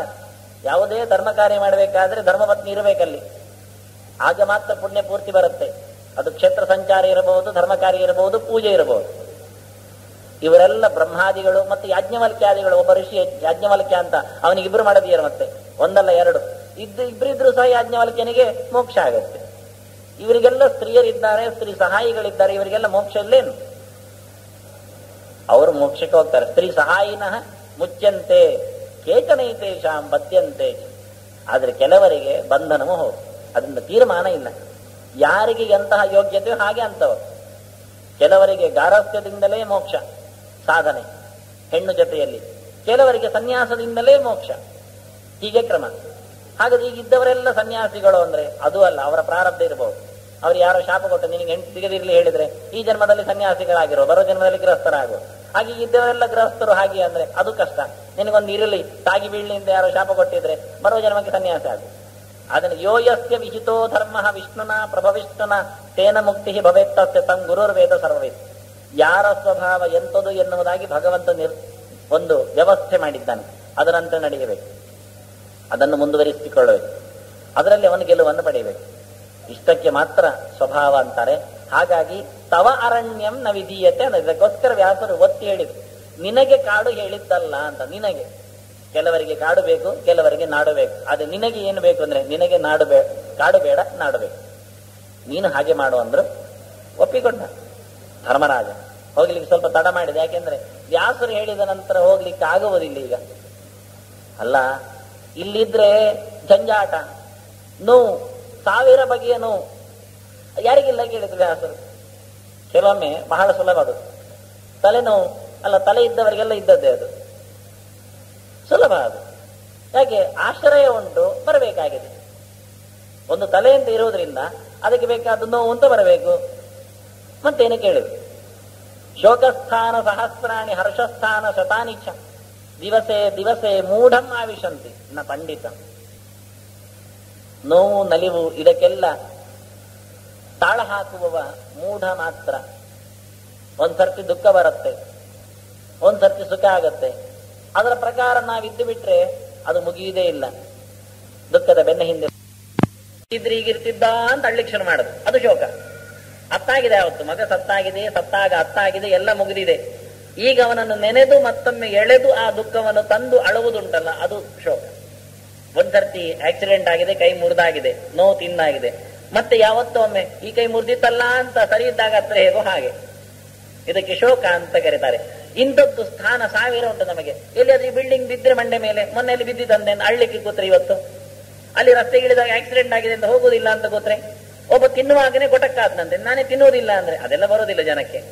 ಶೋಕಸ್ಥಾನ ಸಹಸ್ರಾಣಿ, ಮನುಷ್ಯನಿಗೆ ಅಳ್ಳಿಕ್ಕೆ ಬೇಕಾದ ಪ್ರಸಂಗಗಳು ಸಾವಿರ ಗಟ್ಟಲೆ ನೆನೆದರೆ ಬರಲಿಕ್ಕೆ ಸಾಧ್ಯ ಉಂಟು. ಭಯಸ್ಥಾನ ಶತಾನಿಚ, ಹಾಗೆ ಹೆದರಬೇಕು ಅಂದ್ರೆ ಎಲ್ಲದಕ್ಕೂ ಹೆದರಬೇಕು ಮನುಷ್ಯ. ನಿರ್ಭೀತಿಯಿಂದ ಹೋಗುದು. ಒಂದಿನ ಮನುಷ್ಯ ಮ್ಯಾಕ್ಸಿಮಮ್ ಪರಮಾವಧಿ ಆದ್ರೆ ನಿಂತದು ಸಾಯ್ತಾನೆ ಅಷ್ಟೇ, ಹೋಗ್ಲಿ. ಒಂದಿನ ಯಾವತ್ತೂ ಸಾಯ್ತಾನಂತೆ. ಆದರೆ ಈಗ ನನ್ನ ಪ್ರಾಮಾಣಿಕತೆಯಿಂದ ನಾನು ಮಾಡಿದ ದಾರಿ, ನಾನು ಇಟ್ಟ ಹೆಜ್ಜೆ ಕರೆಕ್ಟ್ ಅಂತಾದ್ರೆ ಮುನ್ನುಗ್ಗುವುದು, ಹೋಗು. ಹೆದರುವುದು ಯಾಕೆ ಕೇಳ್ತಾರೆ? ನಿನ್ನ ಸಾಕ್ಷಿ ಹೇಳಿದ ಮಾತ್ರ ನಿನಗೆ ನಂಬಲಿಕ್ಕೇನು, ಶಾಸ್ತ್ರ ಹೇಳಿದ ಚಿಂತನೆ ನಿನಗೆ ಯಾಕೆ ಬೇಡ? ಇದನ್ನು ಹೇಳಿಕೊಟ್ರು. ಆದ್ರಿಂದ ಇದೆಲ್ಲ ಮೂಢರಿಗೆ ಮಾತ್ರ. ಈ ಹೆದರಿಕೆ, ಕೂಗುವುದು, ಅಳುವುದು, ನಗಾಡುವುದು, ಹಾರುವುದು ಎಲ್ಲ ಅದು ದಡ್ಡರು. ನೀನು ದಡ್ಡರ ಸಾಲಿಗೆ ಸೇರಬೇಡ. ಆವಿಶಂತಿನ ಪಂಡಿತಂ, ಚಿಂತನಶೀಲನಿಗಿದ್ದು ಯಾವುದು ಉಪದ್ರವ ಕೊಡುವುದಿಲ್ಲ. ಏಚ ಮೂಢತಮಾಹ ಲೋಕೆ ಏಚ ಬುದ್ಧೇ ಪರಂಗತಾಹ ತಯೇವ ಸುಖಮೇದಂತೆ ಮಧ್ಯಮ ಕ್ಲಿಶ್ಯತೆ ಜನಃ. ಸಮಾಜದ ವ್ಯವಸ್ಥೆ ಹೇಗುಂಟಂತಾನೆ, ನಾವು ಯಾವುದರಲ್ಲಿ ಸೇರಬೇಕು ಅಂತ ನಾವೇ ತೀರ್ಮಾನ ಮಾಡಿ ಹೋಗ್ಬೋದು ಅಲ್ಲಿಗೆ. ಒಟ್ಟು 3 ಜಾತಿಯ ಜನರಿದ್ದಾರೆ ಅಂದ್ರು. ಒಬ್ಬ ಅತ್ಯಂತ ಮೂರ್ಖ, ಇನ್ನೊಬ್ಬ ಭಾರೀ ಬುದ್ಧಿವಂತ, ಇದು ಎರಡರ ನಡುವೆ ಇದ್ದವ ಇನ್ನೊಬ್ಬ. ಈಗ 3 ಜನ. ಏಚ ಮೂಢತಮಾಹ ಲೋಕೆ, ಯಾರು ಅತ್ಯಂತ ಮೂರ್ಖರೋ ಅವರು ಆರಾಮವಾಗಿ ಬದುಕ್ತಾರೆ. ಅವರಿಗೆ ನೀತಿ ಇಲ್ಲ, ನಿಯಮ ಇಲ್ಲ, ಅವರಿಗೆ ಎಂಥದೂ ಇಲ್ಲ, ಅವರಿಗೆ ಪ್ರಶ್ನೆ ಇಲ್ಲ. ಹೇಗೆ ಪ್ರಶ್ನೆ ಹಾಕುವಷ್ಟು ಯೋಗ್ಯತೆ ಇಲ್ಲ ಅವರಲ್ಲಿ. ಇನ್ನೊಬ್ಬ ಇದ್ದಾನೆ, ಏಚ ಬುದ್ಧೇ ಪರಂಗತ, ಹರಿಯತ್ತರದಲ್ಲಿ ಕೂತಿದ್ದಾನೆ. ಅವನಿಗೆ ಯಾವುದೂ ಸಮಸ್ಯೆ ಅಲ್ಲ, ಅವನಿಗೆಲ್ಲವೂ ಇದೆ, ಎಲ್ಲವನ್ನೂ ರೂಪಿಸಿಕೊಂಡು ಹೋಗ್ತಾನೆ, ಎಂಥದೂ ಆಗುವುದಿಲ್ಲ ಅವನಿಗೆ. ಅವನ ಸ್ಥಿತಪ್ರಜ್ಞೆ ಒಂದು ಬಗೆಯಿಂದ ಅವನಿಗೆ ಪ್ರಶ್ನೆಯೇ ಇಲ್ಲ. ಯಾಕೆ? ಎಲ್ಲವೂ ಗೊತ್ತಿದೆ ಅವನಿಗೆ, ಉತ್ತರ ಇದೆ ಅವನಿಗೆ. ಮೂರ್ಖನಿಗೂ ಪ್ರಶ್ನೆ ಇಲ್ಲ, ಯಾಕೆ? ಪ್ರಶ್ನೆ ಹಾಕುವಷ್ಟು ಬುದ್ಧಿವಂತಿಕೆ ಇಲ್ಲ ಅವನಲ್ಲಿ. ಬುದ್ಧಿವಂತನಿಗೂ ಪ್ರಶ್ನೆ ಇಲ್ಲ, ಯಾಕೆ? ಎಲ್ಲವೂ ಉತ್ತರವಾಗಿ ಉಂಟು. ಈ ನಡುವೆ ಇದ್ದಾರಲ್ಲ ಮಧ್ಯಮ ಕ್ಲಿಶ್ಯತೆ ಜನ, ಅವನದ್ದು ಪಚೀತಿ ಅಂತಾರೆ. ಎಡಬಿಡಂಗಿಯವ, ಆಚೆಗೂ ಅಲ್ಲ ಈಚೆಗೂ ಅಲ್ಲ. ಪ್ರಶ್ನೆ ಬರುತ್ತೆ, ಉತ್ತರ ಸಿಗುವುದಿಲ್ಲ. ಸಿಕ್ಕಿದ್ದೆ ಅದು ಉತ್ತರ ಅಲ್ಲ ಅವನಿಗೆ. ಇದು ಕಷ್ಟ. ಯಾರು ಹೇಳ್ಬೇಕು ಅವನಿಗೆ? ಎಂತ ಮಾಡಿದ್ರು ಅವನಿಗೆ ಈಚೆ ತಪ್ಪುವುದಿಲ್ಲ, ಆಚೆ ಒಪ್ಪುವುದಿಲ್ಲ. ನಾವು ಹೊರಗಿಂದ ನೋಡುವ, ಸಮಾಜದಲ್ಲಿ ಭಾರೀ ಶ್ರೀಮಂತ, ಅವನಿಗೆ ಎಂಥದೂ ತೊಂದರೆ ಇಲ್ಲ, ಏನು ಬೇಕಾದ್ರೂ ಮಾಡಿಕೊಳ್ತಾನೆ. ತೀರಾ ಬಡವ, ಎಲ್ಲಿಯೂ ಮಲಗಿ ನಿದ್ದೆ ಮಾಡ್ತಾನೆ ಬೆಳಗಿನವರೆಗೆ, ಅವನಿಗೂ ತೊಂದರೆ ಇಲ್ಲ. ಈ ಮಧ್ಯೆ ಇದ್ದಾರಲ್ಲ, ಅದು ನೆಲದಲ್ಲಿ ಮಲಗಬಾರದು, ಹೊರಗೆ ಬೀಳಬಾರದು, ಆಚೆ ಹೋಗಬಾರದು, ಈಚೆ ಇರಬೇಕು, ಹೀಗೆಲ್ಲ ಮಾಡಿಕೊಂಡವ ಅವನು ದಿನ ನಿದ್ದೆ ಮಾಡ್ಲಿಕ್ಕೆ ಕಷ್ಟಪಡೋದ್ರಲ್ಲೇ ಆಯ್ತು. ಕ್ಲಿಶ್ಯತೆ, ಮಧ್ಯಮ ಕ್ಲಿಶ್ಯತೆ ಜನ ಹೇಗಿದೆ ಅಂದ್ರೆ, ಪ್ರಾಯೇಣ ಶ್ರೀಮತಾಂ ಲೋಕೆ ಭೋಕ್ತುಂ ಶಕ್ತಿ ನ ವಿದ್ಯತೆ. ಹೆಚ್ಚಾಗಿ ದುಡ್ಡಿದ್ದವರಿಗೆ ತಿನ್ಲಿಕ್ಕೆ ತಾಕತ್ತೇ ಇಲ್ಲ, ಸೊತ್ತಿ ಇದೆ. ಭೋಕ್ತುಂ ಶಕ್ತಿ ನ ವಿದ್ಯತೆ. ದರಿದ್ರಾಣಾಂ ಹಿ ಭೂಯಿಷ್ಟಂ ಕಾಷ್ಟಮಶ್ಮಾಭಿಜೀರ್ಯತೆ. ಬಡವರಿಗೆ ಎಂಥದೂ ಇಲ್ಲ, ಆದ್ರೆ ತಿಂದ್ರೆ ಅವರು ಮರವು ತಿಂತಾರೆ, ಕಲ್ಲು ತಿಂತಾನೆ ಅಂತ. ಕಾಷ್ಟಮಶ್ಮಾಭಿಜೀರ್ಯತೆ, ಅವರಿಗೆ ಆಗಿ ಹೋಗುತ್ತೆ. ಹಾಗೆ ನಿನಗೀಗ ದೊಡ್ಡ ಸಾಮ್ರಾಜ್ಯ ಸಿಕ್ಕಿತು, ಭಾರಿ ದೊಡ್ಡ ಜನ ನೀನು, ನಿನಗೆ ಜೀರ್ಣ ಆಗೋದಿಲ್ಲ. ಈಗ ನಿನ್ನ ತಲೆಯಲ್ಲಿ ಅಂತಹ ಯೋಗ್ಯತೆ ಇಲ್ಲ ಈಗ, ಅದಕ್ಕೆ ಕಷ್ಟಪಡ್ತಾ ಇತ್ತು. ಮೊದಲನ್ನು ಆಡಿಕೋನಿ ಹೇಗಿರಬೇಕು ಅಂತ. ಮನುಷ್ಯ ಯಾರು ಮಾಡಿದ್ದು ಅಂತ ತಿಳ್ಕೊಂಡು ಮಾಡ್ತಾ ಇದ್ದಾನೆ. ನೀನ್ ಎಲ್ಲ ನಿನ್ನದು ಅಂತೀಯ. ಕಾಡಿಗೆ ಹೋಗುವುದು ಒಬ್ಬ, ಯಥಾಹಿ ಪುರುಷ ಚಿಂದ್ಯಾತ್ ವೃಕ್ಷಂ, ಪರಶುನ ಅವನೇ ಒಂದು ಕೊಡಲಿಯಿಂದ ಮರವನ್ನು ಕಡಿತಾನೆ. ಯಾರಾದ್ರೂ ಕೊಡಲಿಯನ್ನು ಹಾಜರುಪಡಿಸ್ತಾರ? ಇದು ಮರವನ್ನು ಕಡಿದಿದೆ, ಇದಕ್ಕೆ ಜೈಲು ಶಿಕ್ಷೆ ಆಗಲಿ ಎಲ್ಲಿಯಾದ್ರೂ ಅಂತ ಕೇಳ್ತಾರೆ. ಯಥಾಹಿ ಪುರುಷ ಚಿಂದ್ಯಾತ್ ವೃಕ್ಷಂ ಪರಶುನಾವನೇ ಚೇತ್ತುರೇವ ಭವೇತ್ ಪಾಪಂ ಪರಶೋರ್ನ ಕಥಂಚನ. ಯಾರಿಗೆ ಪಾಪ ಬಂದದ್ದು? ಕಡಿದವನಿಗೆ, ಕೊಡಲಿಗಲ್ಲ. ಕೊಡಲಿ ಪಾಪ ಮಾಡಿದೆ, ಅದಕ್ಕೆ ಇನ್ನು ನರಕಾದ್ಯ ಅನರ್ಥ ಉಂಟು, ಯಾರು ಹೇಳುವುದಿಲ್ಲ. ನೀನ್ ಹಾಗೆ ಆಯ್ತಲ್ಲ, ಯು ಆರ್ ಮೇರ್ ಇನ್ಸ್ಟ್ರೂಮೆಂಟ್, ನೀನೊಂದು ಉಪಕರಣ ಭಗವಂತನ ಕೈಯಲ್ಲಿ. ನಿನ್ನನ್ನಿಟ್ಟುಕೊಂಡು ದೇವರು ಭೂಭಾರ ನಾಶಕ್ಕೋಸ್ಕರ ಇಂತಹ ಒಂದು ವ್ಯವಸ್ಥೆ ಮಾಡಿದ್ದಾನೆ, ಅದರಲ್ಲಿ ನೀನು ಸೇರಿಕೊಂಡಿದ್ದಿ, ಮುಗಿದೋಯ್ತು. ಎಲ್ಲಿ ಬಾಣ ಕೊಂದದ್ದು ಹೇಳುವುದಿಲ್ಲವೋ, ರಾಜ ಕೊಂದದ್ದು ಹೇಳ್ತಾನೋ, ರಾಜನ ಕೈಯ ಬಾಣ ಕೊಂದದ್ದು ಹೇಳ್ತಾರೋ, ಹಾಗೆ ಭಗವಂತನ ಕೈಯ ಬಾಣ ನೀನು ಒಂದೊಂದು ಸಿಪಾಯಿಗಳು, ಒಂದೊಂದು ಬಾಣಗಳು, ಒಂದೊಂದು ತುಕಡಿಗಳು. ಅದಕ್ಕೆ ಕೃಷ್ಣ ಹೇಳಿದ್ದು ಮೈ ವೈದ್ಯ ನಿಹತಾಹ, ನಾನೇ ಕೊಂದಿದ್ದೇನೆ ಅಂದಿದ್ದು. ನೀನ್ ಯಾಕೆ ಹೇಳತೀಯ, ನೀನ್ ಯಾಕೆ ಮಾಡಿಕೊಂಡೆ ಅಂತ ತಿಳ್ಕೊಳ್ತೀಯ? ನೀನು ಬರೇ ಒಂದು ದೇವರ ಕೈಯ ಉಪಕರಣ ಅಂತ ಮಾಡು, ಭಗವಂತನ ಹತ್ರ ಕೇಳಿಕೊ, ನಿನ್ನ ಕಾರ್ಯದಲ್ಲಿ ನನ್ನನ್ನೊಂದು ಉಪಕರಣ ಮಾಡಿಕೋ ಅಂತ ಕೇಳಿಕೊ, ಅದು ವಿಷಯ. ಭಗವಂತ ಭೂಭಾರ ನಾಶಕ್ಕೆ ಸಂಕಲ್ಪ ಮಾಡಿದ್ದಾನೆ. ಜಾತಃ ಕಂಸ ವಧಾರ್ಥಾಯ ಭೂಭಾರೋ ತಾರಣಾಯ ಚ ಕೌರವಾಣಂ ವಿನಾಶಾಯ ದೈತ್ಯಾನಂ ನಿಧನಾಯ ಚ ಪಾಂಡವಾನಂ ಮಿತಾರ್ಥಾಯ ಧರ್ಮ ಸಂಸ್ಥಾಪನಾಯ ಚ. ಕೌರವರನ್ನು ಕೊಲ್ಲಿಕ್ಕೆ ದೇವರು ಬಂದದ್ದು ಅಂದ್ರೆ ಧರ್ಮದ ಸ್ಥಾಪನೆಗೋಸ್ಕರ, ದೈತ್ಯರ ದುರ್ಜನರ ನಾಶಕ್ಕೋಸ್ಕರ. ಪಾಂಡವರಿಗೆ ಹಿತ ಮಾಡಿದ್ದು ಅಂದ್ರೆ ಮತ್ತೆ ಧರ್ಮವನ್ನು ಪ್ರತಿಷ್ಠೆ ಮಾಡಿ ಅಧರ್ಮವನ್ನು ಚಿವುಟ್ಲಿಕ್ಕೋಸ್ಕರ. ಇದನ್ನು ತಿಳ್ಕೊ ನೀನು. ಅದನ್ನ ಭಗವಂತ ನಿನ್ನ ಕೈಯಿಂದ ಮಾಡಿಸಿದ್ದಾನೆ ಅಂತ ದೊಡ್ಡ ಕೆಲಸಕ್ಕೆ ನೀನು ಒಂದು ಸಲಕರಣೆ ಆಗುವುದಂದ್ರೆ ದೊಡ್ಡ ಸಂಗತಿ ಅದು. ಹಾಗೆ ತಿಳ್ಕೊ ನೀನು. ಎಲ್ಲಿಯೂ ಸಹ ಯಾವತ್ತೂ ಸಹ ಆಗದೇ ಇದ್ದದ್ದು ಆಗಿ ಹೋಗುವುದೊಂದು ಇಲ್ಲೇ ಇಲ್ಲ. ಏವಮಪ್ಯ ಶುಭಂಕರ್ಮ ನಭೂತನ್ನ ಭವಿಷ್ಯತ್. ಅಯ್ಯೋ ನನ್ನಿಂದ ಆಗಿ ಹೋಯ್ತು, ನಿನ್ನಿಂದ ಆಗಿ ಹೋದದ್ದಲ್ಲ, ದೇವರಿಂದ ಆದದ್ದು ಅಲ್ಲ, ಅದು ತಪ್ಪೇ ಆಯಿತು, ತಪ್ಪಾಗುವುದೇ ಇಲ್ಲ. ದೇವರ ಸೃಷ್ಟಿಯಲ್ಲಿ ಏನಾದ್ರೂ ತಪ್ಪಾಗುವುದುಂಟುಂಟ? ಭಗವಂತ ಮಾಡಿದ ಕರ್ಮ ನಾಶ ಎನ್ನುವುದು ಭಗವಂತನ ಸಂಕಲ್ಪ. ಇದು ಹಾಳಾಯಿತು, ಹಾಳಾಯ್ತು ಹೇಳುದು, ಎಲ್ಲವೂ ದೇವರ ಸೃಷ್ಟಿ. ಯಾರೂ ಸಹ ಏನು ಮಾಡಿದ್ರು ಸಹ ಅದು ಭಗವಂತ ಮಾಡಿದ್ದು ಅಂತ. ಭಗವಂತ ಮಾಡಿದವನಿಂದ ಮಾಡ್ಲಿಕ್ಕಾಗತ್ತ? ಅದರಿಂದ ಯಾವುದೂ ಸಹ ಇಷ್ಟರವರೆಗೆ ಕೆಟ್ಟದ್ದೊಂದು ಆಗಿ ಹೋಯಿತು ಅಂತ ಇಲ್ಲ. ಮತ್ತೆ ನಾವು ಹೇಗೆ ಬದುಕಬೇಕು ಅಂದ್ರೆ ಯಥಾ ಭಿಕ್ಷು ಪ್ರವ್ರಜೇತ್, ಯಥಾ ಪ್ರವ್ರಾಜಿತೋ ಭಿಕ್ಷು ತಥೈವ ಸ್ವೇ ಗೃಹೇ ವಸೇತ್. ಒಬ್ಬ ಸನ್ಯಾಸಿ ಎಲ್ಲವನ್ನೂ ತೊರೆದವ ಯಾವ ಬಗೆಯಿಂದ ಬದುಕ್ತಾನೋ ಹಾಗೆ ಬದುಕಬೇಕಂದ್ರೆ ಮನೆಯಲ್ಲಿ ಇರಬೇಕು, ಇರದಂತೆ ಇರಬೇಕು. ಇದ್ದಾನೆ ಅಷ್ಟೇ, ಲೆಕ್ಕಕ್ಕೆ ಮಾತ್ರ. ಮತ್ತು ಯಾವುದರಲ್ಲಿ ಅವನು ಕೈಕಾಲ ಹಾಕಬಾರದು. ಆ ಬಗೆಯಿಂದ ಬದುಕಿದಾಗ ಯಾವುದರ ಬಗ್ಗೆಯೂ ಸಹ ಅವನಿಗೆ ಸಂಬಂಧ ಇಲ್ಲದೆ, ಅಟ್ಯಾಚ್ಮೆಂಟ್ ಇಲ್ಲದೆ, ತಲೆ ಬಿಸಿ ಇಲ್ಲದೆ ಬದುಕಲಿಕ್ಕೆ ಸಾಧ್ಯ ಉಂಟು. ಅಲ್ಲ, ಇದ್ದಾರೆ ಒಟ್ಟಿಗೆ ಬಂದವರು, ಹೆಂಡತಿ, ಮಕ್ಕಳು, ದುಡ್ಡು, ಮಗ, ಮತ್ತೊಂದು ಇನ್ನೊಂದು. ಅಲ್ಲಪ್ಪ, ವಾಹನದಲ್ಲಿ ಕೂತಿರ್ತೇವೆ ನಾವು. ಉಡುಪಿಯಿಂದ ಬಂದಾಗ ರೈಲಲ್ಲಿ ಇದ್ದೇನೆ, ಪಕ್ಕದಲ್ಲಿ ಒಬ್ಬರು ಇರ್ತಾರೆ, ಮಾತುಕತೆ ಆಗತ್ತೆ, ಬೆಳೀತದೆ. ಮತ್ತೆ ಯಾವುದೋ ಒಂದು ಸ್ಟೇಷನ್ ಬಂದಾಗ ಅವರು ಇಳಿತಾರೆ, ನಾನು ಇಳಿತೇನೆ, ಮುಗಿದೋಯ್ತು. ಸಂಪರ್ಕ ಇಲ್ಲ, ಭಾರಿ ದೊಡ್ಡ ಸಂಪರ್ಕ. ಹಾಗೆ ಅಂತಿದ್ದು ಯಥಾ ಕಾಷ್ಟಂಚ ಸಮಯಾತ ಮಹೋಧದು. ದೊಡ್ಡ ಪ್ರವಾಹದಲ್ಲಿ ಯಾರೋ ಮರದ ದಿಮ್ಮಿಯನ್ನು ಹಾಕಿದ್ದಾರೆ, ಎರಡೊಟ್ಟಾಯ್ತು. ಒಂದು ಆ ಕಡೆಯಿಂದ ಬಂದು ಇನ್ನೊಂದು ಈ ಕಡೆಯಿಂದ. ಭಾರಿ ಯೋಗಕ್ಷೇಮ ಮಾತಾಡಿಕೊಳ್ತಾವೆ ಅವುಗಳು. ಎಲ್ಲಿಂದ ಬಂದಿ, ಯಾವತ್ತು ಹಾಕಿದ್ರು, ಎಷ್ಟು ಗಾತ್ರ ಇದ್ದಿ, ಯಾರು ಮುಡ್ತಾರೆ ನಿನ್ನನ್ನು ಎಲ್ಲ, ಎಷ್ಟೊತ್ತಿಗೆ, ಇನ್ನೊಂದು ಪ್ರವಾಹ ದೂಡುವ ಮುಂಚೆ ಅಷ್ಟೇ. ಸಮೇತ್ಯಚ ವ್ಯಪೇಯಾತಾಂ ತದ್ವದ್ಭೂತ ಸಮಾಗಮ. ಆ ಮರದ ದಿಮ್ಮಿಗಳು ಹೇಗೆ ಒಟ್ಟಾದವೋ, ಒಟ್ಟಾಗಿ ಅಗಲಿಕೊಂಡವೋ, ಹಾಗೆ ಸಂಸಾರದಲ್ಲಿ ಬಂದವರು ಅಂತ ಅರ್ಥ ಅಂತಾನೆ. ಎಷ್ಟು ಚಂದದ ಚಿಂತನೆಗಳು. ನಾವು ಮಹಾಭಾರತ ನಮಗೇನು ಹೇಳ್ತದೆ ಅಂತ ಕೇಳೋದಕ್ಕಿಂತ ಅವರು ಹೇಳ್ತಾ ಇರುವಾಗ ನಮಗೆ ಎಷ್ಟು ಕೇಳಲಿಕ್ಕೆ ಆಗ್ತದೆ ಅಂತ ಕೇಳಬೇಕು.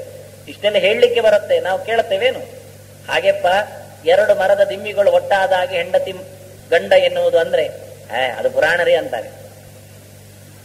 ನಾವು ನಮಗೋಸ್ಕರ ಹೇಳಿದ್ರು ಸಹ ಅದು ನಮಗಲ್ಲ ಅಂತೇವೆ ನೋಡಿ. ಅದು ಮರಗಳ ಕಥೆ ಆಯ್ತು, ನಮ್ಮ ಕಥೆ ಅಲ್ಲ ಅಂತೇವೆ. ಅದಕ್ಕಿದ್ರೆ ಹೇಳ್ತಾರೆ, ಇನ್ನು ಲೆಕ್ಕ ಹಾಕಿ ಹೇಳ್ತಾರೆ. ಹಾಗಾದ್ರೆ ನಿನಗೆ ಎಷ್ಟು ಹೆಂಡತಿಯರು ಕೇಳ್ತಾರೆ? ಒಂದೇ ಅಂದ್ರೆ ಎಷ್ಟು ತಾಯಂದಿರು ಕೇಳ್ತಾರೆ? ಒಂದೇ ಅಂದಾಗ ಅಳುಕಿರ್ತದೆ ಅವನಿಗೆ, ಏನೋ ಇವನಿಗೆ ಗೊತ್ತಾಗಿದೆ ಗುಟ್ಟು ಅಂತ. ಎಷ್ಟು ತಾಯಂದಿರು ಕೇಳಿದ್ರೆ ಅದು ಒಂದೇ. ಎಷ್ಟು ತಂದೆಯಂದಿರು ಅಂದ್ರೆ ಯೋಚನೆ ಮಾಡ್ತಾನೆ. ಇವ್ರು ಹೇಳ್ತಾರೆ ಸಾವಿರ ಆಗಿದೆ ಅಂತಾರೆ. ಮಾತಾಪಿತೃ ಸಹಸ್ರಾಣಿ ಪುತ್ರಧಾರ ಶತಾನಿ ಚ ಸಂಸಾರೇಶು ಅನುಭೂತಾನಿ ಕಸ್ಯತೆ ಕಸ್ಯವಾ ವಯಂ ಅಂತ. ಇವತ್ತಿವ ತಂದೆ, ನಿನ್ನೆ ಇವನ ಅಲ್ಲ, ನಾಳೆ ಇವನ ಅಲ್ಲ. ಇವನು ತಾಯಿ, ನಿನ್ನೆ ಅಲ್ಲ, ನಾಳೆ ಅಲ್ಲ. ನಿನ್ನೆ ಅಂದ್ರೆ ಕಳೆದ ಜನ್ಮದಲ್ಲಿ, ನಾಳೆ ಅಂದ್ರೆ ಬರುವ ಜನ್ಮದಲ್ಲಿ. ಎಷ್ಟು ಜನ್ಮಗಳು ಕಳೆದಿವೆ, ಎಷ್ಟು ತಾಯಿಗಳು, ಎಷ್ಟು ತಂದೆಗಳು, ಎಷ್ಟು ಹೆಂಡತಿಯರು, ಎಷ್ಟು ಮಕ್ಕಳು, ಎಷ್ಟು ಗಂಡಂದಿರು ಬಂದು ಹೋಗಿದ್ದಾರೆ. ಮಾತಾಪಿತೃ ಸಹಸ್ರಾಣಿ ಪುತ್ರಧಾರ ಶತಾನಿ ಚ ಸಂಸಾರೇಶು ಅನುಭೂತಾನಿ ಕಸ್ಯತೆ ಕಸ್ಯವಾ ವಯಂ. ಯಾರಿಗೆ ಯಾರು ಉಂಟು ಎರವಿನ ಸಂಸಾರ? ನೀನ್ ಯಾರೀಗ, ಯಾರ ತಂದೆ ನೀನ್ ಯಾರಿಗೆ ಗಂಡ, ನೀನ್ ಯಾರಿಗೆ ಹೆಂಡತಿ, ನಿನಗೆ ಯಾರ ಮಕ್ಕಳು, ನೀನ್ ಯಾರು ಅಂತ ಕೇಳ್ತಾರೆ. ಎಲ್ಲಿಯವ ನೀನು? ಈಗ ಯಥಾ ಕಾಷ್ಟಂಚ ಅಲ್ಲೇನು? ಎರಡು ದಿಮ್ಮಿಗಳು ಒಟ್ಟಾಯಿತು, ಇನ್ನೊಂದು ಪ್ರವಾಹ ನುಗ್ಗಿದ್ದು, ಎರಡು ಬೇರೆ ಆಯಿತು. ಬಂದದ್ದು ಒಬ್ಬನೇ, ಹೋಗುವುದು ಒಬ್ಬನೇ. ಆ 4 ದಿನದಲ್ಲಿ ಮತ್ತೆ 4 ಜನ ಸೇರಿಕೊಂಡು ಗಲಾಟೆ ಮಾಡೋದೇನು ಅಂತ ಕೇಳಿದ್ರು. ಭಾರಿ ಚಂದವಾಗಿ ಜೋರಾಗಿ ಕೇಳ್ತಾನೆ, ನೀನೇನ್ ಹೇಳಿದ್ದಿ? ಅವರನ್ನು ಕೊಂದೆ, ನನ್ನ ಗುರುಗಳು, ನನ್ನ ಅಜ್ಜ, ನನ್ನ ಅಣ್ಣ ಹೋಗ್ತಾ ಇದ್ದಿ. ಯಾವತ್ತು ಅಣ್ಣ ನಿನಗೆ? ಕರ್ಣ ಯಾವಾಗ ಅಣ್ಣ ನಿನಗೆ? ಎಷ್ಟು ನಿನಗೆ ಅಣ್ಣಂದಿರಿಲ್ಲ, ಎಷ್ಟು ತಂದೆಯಂದಿರಿಲ್ಲ, ಅದನ್ನೆಲ್ಲ ಕಳ್ಕೊಂಡು ಅಳಬೇಕಿತ್ತು ನೀನು, ಇದಕ್ಕೋಸ್ಕರ ಯಾಕೆ ಅಳ್ತಾ ಇದ್ದೀಯ? ನಾಯಮತ್ಯಂತ ಸಂವಾಸಃ. ಬಹಳ ವೇದಾಂತದ ಚಿಂತನೆಯಲ್ಲಿ ಲಾಜಿಕ್ಕಿಗೆ ಹೆಚ್ಚು ಮಹತ್ವ. ಯಾಕೆಂದ್ರೆ ಚಿಂತನೆ ಮಡುಗಟ್ಟಬೇಕಾದ್ರೆ, ಗಟ್ಟಿಯಾಗಬೇಕಾದ್ರೆ ಮತ್ತೆ ಮತ್ತೆ ತರ್ಕ ಮಾಡ್ತಾ ಇರಬೇಕು, ತಲೆ ಖರ್ಚು ಮಾಡಿಕೊಳ್ಳಬೇಕು. ಆಯ್ತು ಅಂತ ಒಪ್ಪಿಕೊಂಡ್ರೆ ನಾಳೆ ಇನ್ನೊಬ್ಬ ಹೇಳುವಾಗ ಅದನ್ನು ಆಯ್ತು ಅಂತ ಒಪ್ಪಿಕೊಳ್ತಾನೆ. ಇದು ಕಷ್ಟ. ಯಾಕೆ ತರ್ಕ ಬೇಕು ಅಂದ್ರೆ, ಲಾಜಿಕ್ ಯಾಕೆ ಅಂದ್ರೆ ಗಟ್ಟಿ ಮಾಡ್ಲಿಕ್ಕಷ್ಟೇ, ತರ್ಲಿಕ್ಕಲ್ಲ, ಇಡ್ಲಿಕ್ಕಲ್ಲ, ಇದ್ದದ್ದು ಗಟ್ಟಿ ಮಾಡಿಕೊಳ್ಳಿಕ್ಕೆ. ಇವಾಗ ಕೇಳುತ್ತಾನೆ, ನೀನು ಅಷ್ಟು ತಂದೆ, ಅಷ್ಟು ಅಣ್ಣ, ಅಷ್ಟು ತಾಯಿ ಕೇಳ್ತೀಯ, ನನಗೀಗ ಭೀಷ್ಮ ಕಳೆದು ಹೋದ, ಅವನ ಜೊತೆಯಲ್ಲಿ ನಾನಿದ್ದೆ, ಅವನ ಮಡಿಲಲ್ಲಿ ಮಲಗಿದ್ದೇನೆ, ನೆನಪಿದೆ ನನಗೆ, ಹಚ್ಚ ಹಸುರಾದ ಆ ನೆನಪು ಉಂಟು. ಅವನನ್ನು ಕೊಲ್ಲಿಕ್ಕೆ ಕಾರಣನಾದೆ. ಆ ದ್ರೋಣ ಕೈ ಹಿಡಿದು ಬಿಲ್ಲೆಳೆದು ತೋರಿಸಿಕೊಟ್ಟಿದ್ದ ಕಲೀಲಿಕ್ಕೆ, ಅದೇ ಕೈಯಿಂದ ಅವನನ್ನು ಕೊಲ್ಲಿಸಿದ್ದೇನೆ ನಾನು. ಕಾರಣ ನನ್ನ ಅಣ್ಣ, ತಂದೆ ಸಮ. ಅವನನ್ನು ಎಷ್ಟು ಬಗೆಯಿಂದ ನಾನು ಅರ್ಜುನಲ್ಲಿ ಕೇಳ್ತೇನೆ, ಕೊಲ್ಲಿಯ ಕೊಲ್ಲಿಲ್ವಾ? ನಾಲಾಯಕ್ಕು, ಯಾರಿಗಾದ್ರೂ ಕೊಡುಗಾಂಡಿವ, ಅಷ್ಟು ಬೈದಿದ್ದೇನೆ. ಕೊಂದು ಬಾ ಕರ್ಣನನ್ನು ಅಂತ ನಾನೇ ಬಹಳ ಬಾರಿ ಹೇಳಿದವ. ಅದನ್ನ ಅವರ ಹತ್ತಿರ ಇದ್ದ, ಒಡನಾಡ್ತಾ ಇದ್ದ, ಕಣ್ಣೆದುರು ಕಾಣ್ತಾ ಇದ್ದ ಆ ರೂಪ ಇವತ್ತು ಕಳೆದೋಯ್ತು ಅಂತ ಅಳುತ್ತೇನೆ ಅಂದ್ರೆ, ಅಲ್ಲ ನೀನ್ ಎಷ್ಟು ಸಮಯ ಇರ್ತೀಯ ಅವರೊಟ್ಟಿಗೆ ಹೇಳು? ಕರ್ಣ ಈಗ ಬದುಕಿದ್ದಾನೆ ಮಾಡುವ. ಎಷ್ಟು ಸಮಯ ನೀನು ಅಣ್ಣ ಅಂತ ಕೂತ್ಕೊಳ್ತೀವನ ತೆಕ್ಕೆಯಲ್ಲಿ, ಮಡಿಲಲ್ಲಿ? ಎಷ್ಟು ಸಮಯ ನೀನು ಕಣ್ಣನನ್ನು ಇಟ್ಕೊಳ್ತಿ? ಯಾರಾದ್ರೂ ಮೊದಲು ಹೋಗ್ಬೇಕಲ್ಲ. ನಾಯಮತ್ಯಂತ ಸಂವಾಸಃ. ಯಾರ ಜೊತೆಯಲ್ಲಿಯೂ ಬಹಳ ಕಾಲದವರೆಗೆ ಇರುವಿಕೆ ಎನ್ನುವುದು ಇಲ್ಲ. ಲಭ್ಯತೆ ಕೇನ ಜಾತು ಚಿತ್ತು, ಜಾತು ಕೇನ ಚಿತ್ತು. ಎಂದಿಗೂ ಯಾರಿಗೂ ಬಹಳ ಕಾಲದಲ್ಲಿ ಅಂದ್ರೆ ಒಬ್ರು ತಾಯಿಯ ಒಟ್ಟಿಗೆ 100 ವರ್ಷ ಇದ್ರಂತೆ ಇಲ್ಲ, ಬರುವುದಿಲ್ಲ. ತಾಯಿ 100 ವರ್ಷ ಇದ್ರಂತೆ ಬರ್ತದೆ, ಮತ್ತೆ ಇವ 100 ವರ್ಷ ಇದ್ದ ಅಂತ ಬರ್ತದೆ. ಅವನಿಗೆ ಶತಮಾನ, ಇವಳಿಗೆ ಶತಮಾನ ಎಲ್ಲ ಆಗ್ತದೆ, ಆದ್ರೆ ಇಬ್ಬರೊಟ್ಟಿಗೆ ಶತಮಾನ ಆಗುವುದಿಲ್ಲ. ಇದೊಂದು ಲೆಕ್ಕ. ಇದನ್ನು ಹೇಳ್ತಾನೆ, ನಾಯಮತ್ಯಂತ ಸಂವಾಸಃ ಲಭ್ಯತೆ ಜಾತಕ್ಕೇನ ಚಿತ್. ಯಾರೊಟ್ಟಿಗೂ ಸಹ ಬಹಳ ಸಮಯದ ನಿಕಟ ಸಂಪರ್ಕ ಎನ್ನುವುದು ಯಾರಿಗೂ ಸಿಗುವುದಿಲ್ಲ. ಯಾರಿಗೂ ಅಂದ್ರೆ ಅಪಿ ಸ್ವೇನ ಶರೀರೇಣ, ನಿನ್ನೊಟ್ಟಿಗೆ ನಿನಗಿರ್ಲಿಕ್ಕೆ ಆಗುವುದಿಲ್ಲ ಅಂದ್ರೆ ವ್ಯಾಸರ ನೋಡಿ. ಇದು ಸಿದ್ಧಾಂತಕ್ಕೆ ಹೋಯ್ತು. ಕಡೆಯಲ್ಲಿ ನಿನಗೆ ಈ ದೇಹ ಬೇಕು. ಯಾವ ದೇಹ? ತಾರುಣ್ಯದಿಂದ ಮುಪ್ಪುರಿಗೊಂಡ, ಗಟ್ಟಿಮುಟ್ಟಾದ, ಲವಲವಿಕೆಯಿಂದ ತುಂಬಿದ ಈ ದೇಹ ಮತ್ತೆ ಬೇಕು ಅಂದ್ರೆ ಮತ್ತೆ ಬರುತ್ತೋ ಕೇಳ್ತಾರೆ ವ್ಯಾಸರು. ದಿನ ಹೋದ ಹಾಗೆ ಬಿಳಿ ಆಗತ್ತೆ, ತಲೆ ಮಾತ್ರ ಅಲ್ಲ ಮೀಸೆ ಬಿಳಿ ಆಗತ್ತೆ, ಅದು ಅಷ್ಟೇ ಅಲ್ಲ ಮೈ ಸುಕ್ಕುಗಟ್ಟತ್ತೆ, ಕಾಲಿಗೆ ಬಲ ಇಲ್ಲದೆ ಕೈಗೆ ಕಾಲು ಬರ್ತದೆ. ನೋಡಿ ಎಷ್ಟು ಕಷ್ಟ ಅಂತ. ನಿನಗೆ ನಿನ್ನ ಜೊತೆಯಲ್ಲಿ ಇರ್ಲಿಕ್ಕೆ ಆಗೋದಿಲ್ಲ. ಅಪಿ ಸ್ವೇನ ಶರೀರೇಣ ಕಿಮು ತಾನ್ಯೇನ ಕೇನ ಚಿತ್. ಇನ್ನೊಬ್ರು ಒಟ್ಟಿಗೆ ಇರಬೇಕು ಅಂತೆಲ್ಲ ನಾಚಿಕೆ ಆಗುವುದಿಲ್ಲ ಅಂತ. ನಿನ್ನ ಜೊತೆಯಲ್ಲಿ ನಿನಗೆ ಇರ್ಲಿಕ್ಕೆ ಆಗುವುದಿಲ್ಲ, ನಿನ್ನ ಶರೀರದೊಟ್ಟಿಗೆ ನೀನು ಇರ್ಲಿಕ್ಕೆ ಇಷ್ಟಪಡುವುದಿಲ್ಲ. ಇದನ್ನು ಒತ್ತಿ ಹೇಳ್ತಾರೆ. ಹೌದು, ಸುಕ್ಕುಗಟ್ಟಿದ ದೇಹ, ಮುದುಡಿಕೊಂಡಿದೆ, ಬೆನ್ನು ಬಾಗಿದೆ, ಕೈಕಾಲು ತ್ರಾಣ ಇಲ್ಲ, ಆದ್ರೂ ಯಾರಿಗಾದ್ರೂ ಇಷ್ಟ ಆಗುತ್ತೋ ಇದೇ ಇರ್ಲಿ ಅಂತ? ಇರ್ಲಿ ಪರವಾಗಿಲ್ಲ. ಯಾರು ಹೇಳ್ತಾರೆ ಪರವಾಗಿಲ್ಲ ಅಂತ? ನಿನಗೆ ನಿನ್ನ ದೇಹವೇ ಬೇಡ ಅಂತ ಕಾಣುತ್ತೆ ಅಂತಾನೆ ವ್ಯಾಸ. ನಿನಗೆ ನಿನ್ನ ಮಗು ಇರ್ತದೆ, ಕೈಕಾಲು ಬಲ ಇಲ್ಲದೆ ಬೀಳ್ತಾ ಇರ್ತದೆ, ಅದರತ್ತ ಕೇಳೋದು. ಅದು ಹೇಳ್ತದೆ, ಅದಲ್ಲ ಅದರ ತಾಯಿ ಹೇಳ್ತದೆ ಇದಕ್ಕೆ ಯಾವಾಗಪ್ಪ 10 ವರ್ಷ ಆಗ್ತದೆ ಅಂತ. ಅದರ ದೇಹವನ್ನೇ ಬೆಳೆಯುವಂತೆ ಆ ಮಗು ದೇಹ ಕೋಮಲವಾದದ್ದು, ಮೃದುವಾದದ್ದು, ಬಹಳ ಸುಂದರವಾದ ದೇಹವನ್ನೇ ಒಟ್ಟಿಗಿರುವವರು ಅಪೇಕ್ಷೆ ಪಡುವುದಿಲ್ಲ. ಆದಷ್ಟು ಬೇಗ ಈ ಮಗು ಬೆಳೀಲಿ, ಕೈಕಾಲು ಅಲ್ಲಾಡಿಸಿಕೊಂಡು ನಡೆಯುವಂತಾಗಲಿ, ಎಷ್ಟು ಸಮಯ ನಾನು ಹೊತ್ತುಕೊಳ್ಳುವುದು ಅಂತ ಬೇಜಾರಾಗುತ್ತೆ ತಂದೆ ತಾಯಿಯರಿಗೆ. ಅಪಿ ಸ್ವೇನ ಶರೀರೇಣ ಕಿಮು ಚಾನ್ಯೇನ ಕೇನಚಿತ್. ಇನ್ನೊಬ್ಬರ ಜೊತೆಯಲ್ಲಿ ಇರುವುದು ಅಂತ ಆಸೆ ಪಡುವುದುಂಟಲ್ಲ, ಬೇಡ. ನಿನಗೊಂದೊಮ್ಮೆ ಮಾಡಿದ ತಪ್ಪಿನ ಅರಿವಾಗಿ ತಪ್ಪು ಮಾಡಿದೆ ಅಂತ ಭ್ರಮೆ ಬರುವುದಾಗಿದ್ರೆ ನೀನು ಒಂದು ಕೆಲಸ ಮಾಡು, ಪ್ರಾಯಶ್ಚಿತ್ತ ಮಾಡಬೇಕು. ಏನು ಪ್ರಾಯಶ್ಚಿತ್ತ ಅಂದ್ರೆ ಎಲ್ಲ ಪ್ರಾಯಶ್ಚಿತ್ತಗಳು ಮಡುಗಟ್ಟಿದ್ದು ಒಂದು ಕಡೆಯಲ್ಲಿ. ಯಾವತ್ತು ಪ್ರಾಯಶ್ಚಿತ್ತಕ್ಕೆ ಬೆಲೆ ಬರುವುದು ಯಾವಾಗ ಅಂದ್ರೆ ಯದೇವ ವಿದ್ಯೆಯಾ ಕರೋತಿ ಶ್ರದ್ಧೆಯ ಉಪನಿಷದ ತದೇವ ವೀರ್ಯವತ್ತರಂ ಭವತಿ ಅಂತ. ನಾವು ಮಾಡಿದ ಕರ್ಮ ಇವತ್ತು ಫಲಪ್ರದ ಆಗುವುದಿಲ್ಲ. ನಾವು ಎಣಿಸಿದಷ್ಟು ಅದು ಫಲವನ್ನು ಕೊಡುವುದಿಲ್ಲ. ಯಾಕೆ ಅಂದ್ರೆ ಮಾಡಿದ್ದೇವೆ ಕರ್ಮ, ಚಾಚೂ ತಪ್ಪದೆ ಮಾಡ್ಲಿಕ್ಕೆ ಇಷ್ಟಪಟ್ಟಿದ್ದೇವೆ. ಆದ್ರೆ ಅದರಲ್ಲಿ 2-3 ಸೂರಿ ಹೋಗಿದೆ ಅಂತಾರೆ. ಎಂತದ್ದು ಅಂದ್ರೆ ಯದೇವ ವಿದ್ಯೆಯಾ ಕರೋತಿ, ನಾವು ತಿಳಿದು ಮಾಡಲಿಲ್ಲ. ಮಾಡಿದ್ದೇವೆ, ಉಪನಯನ ಅಂತ ಮಾಡಿದ್ದು ಗೌಜಿಯಲ್ಲಿ. ನಾಡ್ದು ಉಪನಯನಕ್ಕೆ ಹೇಳಲಿಕ್ಕೆ ಉಂಟು, ನಾನು ಸಂಸ್ಕಾರಕ್ಕೆ ಬಂದಾಗ. ಸಾಯಂಕಾಲ ರಿಸೆಪ್ಷನ್ ಅಂತ ಮಾಡಿತು. ಬೆಳಿಗ್ಗೆ ಹೇಳಿದೆ ಮಗುವಿಗೆ, ನೋಡಪ್ಪ ಕೆಳಗೆ ಕೂತು ಊಟ ಮಾಡಬೇಕು, ಸುತ್ತುಗಟ್ಟಿ ಅಂಗಿ ತೆಗೆದು ಎಲ್ಲ ಊಟಕ್ಕೆ ಇರಬೇಕು. ರಿಸೆಪ್ಷನ್ ಅಲ್ಲಿ ಮಾಡಿದಂದ್ರು, ಟೇಬಲ್ ಮೇಲೆ ಕೂತದ್ದು ಗಡದು ತಿಂದದ್ದು ಆಯ್ತಲ್ಲ. ಯದೇವ ವಿದ್ಯೆಯಾ ಕರೋತಿ, ತಿಳಿದು ಮಾಡಿದ್ದೇವೆ ನಾವು. ಮಾಡಿದ್ದರಲ್ಲಿ ಶ್ರದ್ಧೆ ಆದ್ರೂ ಇತ್ತ, ಅದು ಇಲ್ಲ. ಶ್ರದ್ಧೆಯಾ ಕರೋತಿ, ಎರಡನೇ ವಿಷಯ ಶ್ರದ್ಧೆ. ನಂಬಿ ಮಾಡು, ಅದರ ಮೇಲೆ ಆದಷ್ಟು ನಿನಗೆ ನಂಬಿಕೆ ಇರಲಿ. ಉಪನಿಷದ ತಿಳಿದು ಮಾಡು ಅಂದ್ರು ಕಡೆಗೆ. ಉಪನಿಷದ ಅಂದ್ರೆ ವೈದಿಕವಾಗಿ ಮಾಡು, ವೇದೋಕ್ತ ಧರ್ಮದಂತೆ ಮಾಡು, ಅದನ್ನು ಭಗವಂತ ಅರ್ಪಣ ಬುದ್ಧಿಯಿಂದ ಮಾಡು. ಎತ್ತರದ ವಸ್ತು ಪರದೈವ ಭಗವಂತ ಇದ್ದಾನೆ ಅಂತ ನಂಬಿ ಅದರ ನೆಳಲಲ್ಲಿ ನೀನು ನಡೆಸ್ತಾ ಬಂದ್ರೆ ತದೇವ ವೀರ್ಯವತ್ತರ ನಿನಗದು ಪೂರ್ಣ ಫಲಪ್ರದ ಆಗುತ್ತೆ. ನಾವು ಒಂದಂಶದಲ್ಲಿ ತಿಳಿಯೋದಿಲ್ಲ, ಮತ್ತೊಂದು ಕಡೆಯಲ್ಲಿ ಹೇಳಿಬಿಡ್ತೇವೆ ನೀವೇ ಮಾಡಿ ನಮಗೆಂಥದ್ದು ಬರುವುದಿಲ್ಲ ಅಂತ. ನಮ್ಗೆ ಬೇಡ ಅದು ಎಂಥದ್ದು, ಶ್ರದ್ಧೆ ಇಲ್ಲ. ಕಡೆಗಂತೂ ಕೃಷ್ಣಾರ್ಪಣ ಬುದ್ಧಿ ಅಂತೂ ಬರ್ಲಿಕ್ಕೆ ಹೋಗುವುದಿಲ್ಲ ಎಷ್ಟಾದ್ರೂ. ಇಷ್ಟೆಲ್ಲ ಆಗಬಾರದು. ಅದನ್ನ ಒಳ್ಳೆಯ ಒಂದು ವೈದಿಕವಾದ ಚಿಂತನೆ ಇದೆ ಅಂತ. ಭಗವಂತನ ನಾಮಸ್ಮರಣೆ, ಪ್ರಾಯಶ್ಚಿತ್ತಂತು ಸರ್ವೇಷಾಂ ಹರಿ ಸಂಸ್ಮರಣಂ ಪರಂ. ಭಗವಂತನನ್ನು ಗಟ್ಟಿಯಾಗಿ ಚಿಂತನೆ ಮಾಡುವುದು ಅದು ಸಕಲ ಪ್ರಾಯಶ್ಚಿತ್ತ. ವೇದ ಎಷ್ಟು ಅಕ್ಷರ ಉಂಟು ಅಷ್ಟು ಭಗವಂತನ ನಾಮ ಹೇಳಿದಂತೆ. ವೇದಾಕ್ಷರಾಣಿ ಯಾವಂತಿ ಪಠಿತಾನಿ ದ್ವಿಜಾತಿವೇ ತಾವಂತಿ ಹರಿನಾಮಾನಿ ಪಠಿತಾನಿ ನ ಸಂಶಯ. ಎಷ್ಟು ಸರ್ತಿ ನಾವು ವೇದ ಹೇಳುತ್ತೇವೆಯೋ ಅಷ್ಟು ಸರ್ತಿ ಭಗವಂತನ ನಾಮ ಹೇಳಿದಂತಾಗತ್ತೆ ಅಕ್ಷರ. ಆದ್ರೆ ವೇದ ಅದು ಕಷ್ಟವೇ. ಅದಕ್ಕೆ ವೇದದ ಸಾರವನ್ನು ಕಿವಿಗೆ ತುಂಬಿಸಿದ್ದಾರೆ ಮೊದಲೇ. ಗಾಯತ್ರಿ ಅಂತ ಮಂತ್ರ. ಗಾಯತ್ರಿ ಮಂತ್ರ ಅದು ಹೇಗೆ ಅಂದ್ರೆ ಒಂದು ಓಂಕಾರ, ಅದರಲ್ಲಿ ಆ ಉಮ ಅಂತ 3 ಅಕ್ಷರ, ಅದರಿಂದ ಬೆಳೆದದ್ದು 3 ವ್ಯಾಹರತಿ, ಭೂಹು ಭುವಃ ಸುವಹ. ಅದರಿಂದ ಮತ್ತೆ ಬೆಳೆದು ನಿಂತದ್ದು ಗಾಯತ್ರಿಯ 3 ಪಾದ. ಅಲ್ಲಿಂದ ಮತ್ತೆ ಪುರುಷ ಸೂಕ್ತದ 3 ವರ್ಗ, ಅಲ್ಲಿಂದ 3 ವೇದಗಳು, ಋಗ್ವೇದ, ಯಜುರ್ವೇದ, ಸಾಮವೇದ, ಅಲ್ಲಿಂದ ಮತ್ತೆ ಮಹಾಭಾರತ, ಪಂಚರಾತ್ರ, ಮೂಲ ರಾಮಾಯಣ. ಇದಿಷ್ಟು ಶಬ್ದಶಾಸ್ತ್ರ ಪೂರ್ತಿ ಅದು ವೇದ. ಪ್ರಣವಾರ್ಥಾ ವ್ಯಾಹರತಯ ವ್ಯಾಹರತ್ಯರ್ಥಾ ಋಗಾದಯ ಋಗ್ಯಜಸ್ಸಾಮಾತ್ ಪಂಚರಾತ್ರ, ಮಹಾಭಾರತ, ಮೂಲ ರಾಮಾಯಣ ಅಂತ ಇದಿಷ್ಟು ಸಹ ವೇದದ ಅರ್ಥವಾಗಿ ನಿಂತಿದೆ. ಅಂತಹ ವೇದದ ಚಿಂತನೆ ಮಾಡಲಿಕ್ಕೆ ಮಧ್ಯದ್ದೊಂದು ಕೊಟ್ಟರು. ಸಾವಿತ್ರೀಮಪ್ಯಧೀಯಾನ, ಗಾಯತ್ರಿ ಜಪ ಮಾಡು ಅಂದ್ರು. ವ್ಯಾಸರು ಹೇಳಿದ ವಾಕ್ಯ ಧರ್ಮರಾಜನಿಗೆ. ನೀನು ಚೆನ್ನಾಗಿ ಜಪ ಮಾಡ್ತಾ ಇಲ್ಲ, ಮಾಡು ಅಂದ್ರು. ನಿನ್ಗೆಲ್ಲ ತಲೆ ಕೆಡ್ಲಿಕ್ಕೆ ಕಾರಣ ಎಂತದ್ದು ಅಂದ್ರೆ ಧಿಯೋ ಯೋನ ಪ್ರಚೋದಯ. ಅದು ಚೆನ್ನಾಗಿ ಹೇಳ್ತಾ ಇಲ್ಲ ನೀನು, ಅದು ಚೆನ್ನಾಗಿ ಹೇಳು. ಸಾವಿತ್ರೀಮಪ್ಯಧೀಯಾನ, ಅಧೀಯಾನ ಅಂದ್ರು. ಗಟ್ಟಿಯಾಗಿ ಅದರ ಚಿಂತನೆ ಮಾಡು. ಅದಕ್ಕೆ ಅಂಗಗಳುಂಟು. ಶುಚೌ ದೇಶೇ, ಒಳ್ಳೆಯ ಪ್ರದೇಶದಲ್ಲಿ ಕೂತ್ಕೋ. ಯಾಕೆಂದ್ರೆ ಮನೆಯಲ್ಲಿ ಒಂದು ಜಪ ಮಾಡಿದ್ರೆ ಅದಕ್ಕೆ 1 ಅಂತ ಲೆಕ್ಕ. ಗೃಹೇ ದ್ವೇಕಗುಣಂ ಪ್ರೋಕ್ತಂ ಅಂತ, ಗೋಷ್ಠೇ ದಶಗುಣಂ ಸ್ಮೃತಂ.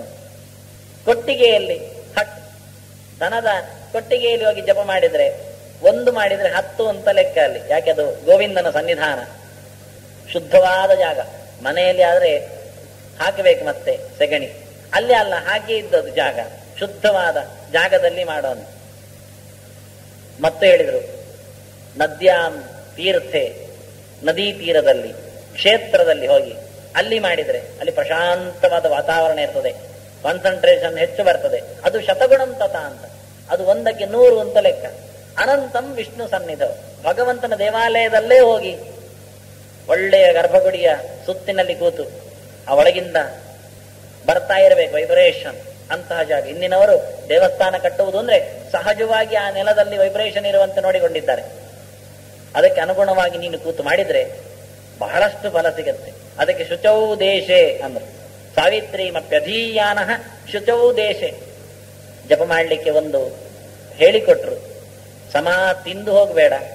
ಮಿತಾಶನಃ, ಹೊರಗಿನಿಂದ ಆಹಾರದ ಮೇಲೆ ನಿಯಂತ್ರಣ ಇರಲಿ. ಸಮಾ ತಿನ್ನುವುದು, ಹೋಗಿ ಕೂತ್ಕೊಳ್ಳು ಜಪಕ್ಕೆ. ಏನು ಬರ್ತದೆ? ಬಾಯಿ ದೊಡ್ಡಲಾಗಿ ಶುರುವಾಗಿ, ಎಷ್ಟು ದೊಡ್ಡದು ತಿಂದಿದ್ದಾನೆ ಗೊತ್ತಾಗ್ತದೆ.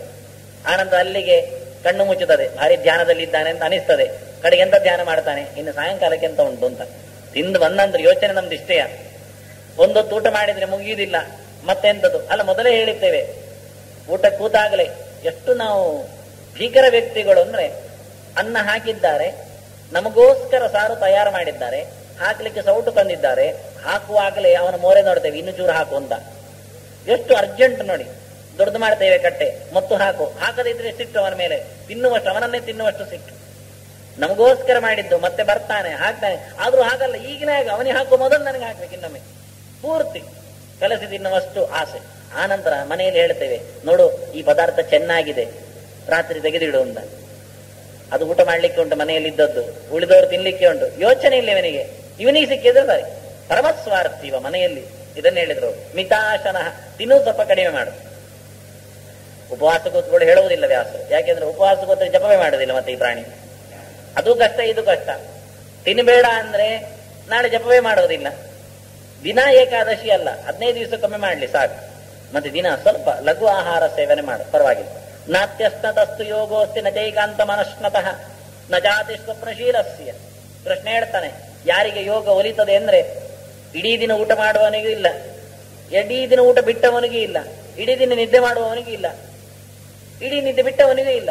ಮತ್ತೆ ಎಷ್ಟು ಬೇಕೋ ಅಷ್ಟು ಯುಕ್ತಾಹಾರ ವಿಹಾರಸ್ಯ. ಸ್ವಲ್ಪ ನಿದ್ದೆ ಮಾಡಬೇಕು, ಜಾಸ್ತಿ ಅಂದ್ರೆ 6 ಗಂಟೆ, ಕಮ್ಮಿ ಅಂದ್ರೆ 4 ಗಂಟೆ, ಇಷ್ಟು ಮಾಡಬೇಕು ದಿನ ನಿದ್ದೆ. ಒಂದು ಹೊತ್ತಿಗೆ ಅಲ್ಲ, ಇಡೀ ದಿನದ ಲೆಕ್ಕದಲ್ಲಿ ಹೇಳಿದ್. ಮತ್ತೆ ತಿನ್ನುವುದು ಹಾಗೆ, ಒಂದು ಹೊತ್ತಿಗೆ 36 ತುತ್ತಂತೆ. ಎಷ್ಟು ದೊಡ್ಡದು ಮಾಡಿಕೊಳ್ಳಿ, ತೊಂದರೆ ಇಲ್ಲ, ಇದು ವ್ಯಾಸರ ಲೆಕ್ಕ, ನನಗೆ ಇಷ್ಟ ಇಲ್ಲ. ಎಷ್ಟು ದೊಡ್ಡ ತುತ್ತು ತಿಂದ್ರೂ ಪರವಾಗಿಲ್ಲ, ಒಟ್ಟಾರೆ ಕೈಯಿಂದ ಬಾಯಿಗೆ 36 ಸರಿ ಹೋಗ್ಲಿಕ್ಕೆ ಒಂದು ಊಟದಲ್ಲಿ, ಒಂದೊಂದರಲ್ಲಿ ಅಲ್ಲ. ಮತ್ತೆ ಸಾರಲ್ಲಿ 36, ಹುಳಿಯಲ್ಲಿ 36 ಆಗಲ್ಲ. ಇದನ್ನು ಹೇಳಿದ್ರು. ಸಾವಿತ್ರೀಮಪ್ಯಧೀಯಾನ ಶುಚೌ ದೇಶೇ ಮಿತಾಶನಃ ಅಹಿಂಸಃ. ಯಾರಿಗೂ ನೋವಾಗಬೇಕು ಅಂತ ಜಪ ಮಾಡೋದಲ್ಲ. ಜಪ ಮಾಡುದು ಅಂತ ಗೊತ್ತಾಗ, ಈಗ ಪಕ್ಕದವರು ಬೇಗ ಸಾಯಲಿ, ಪಕ್ಕದ ಮನೆಯವರು ಬೇಗ ಸಾಯಲಿ, ಅದೇ ಯಾಕೆ ಜಪ ಅಂತ. ನನಗಾಗದವರು ಹೋಗ್ಲಿ ಎನ್ನುವ ಜಪಕ್ಕೋಸ್ಕರ ನಿನ್ನ ಜಪ ಇರಬಾರದು. ಅಹಿಂಸಃ, ಯಾರಿಗೂ ತೊಂದರೆಯಾಗದಂತಹ ಚಿಂತನೆಯಲ್ಲಿ ಕೂತ್ಕೊಳ್ಬೇಕು.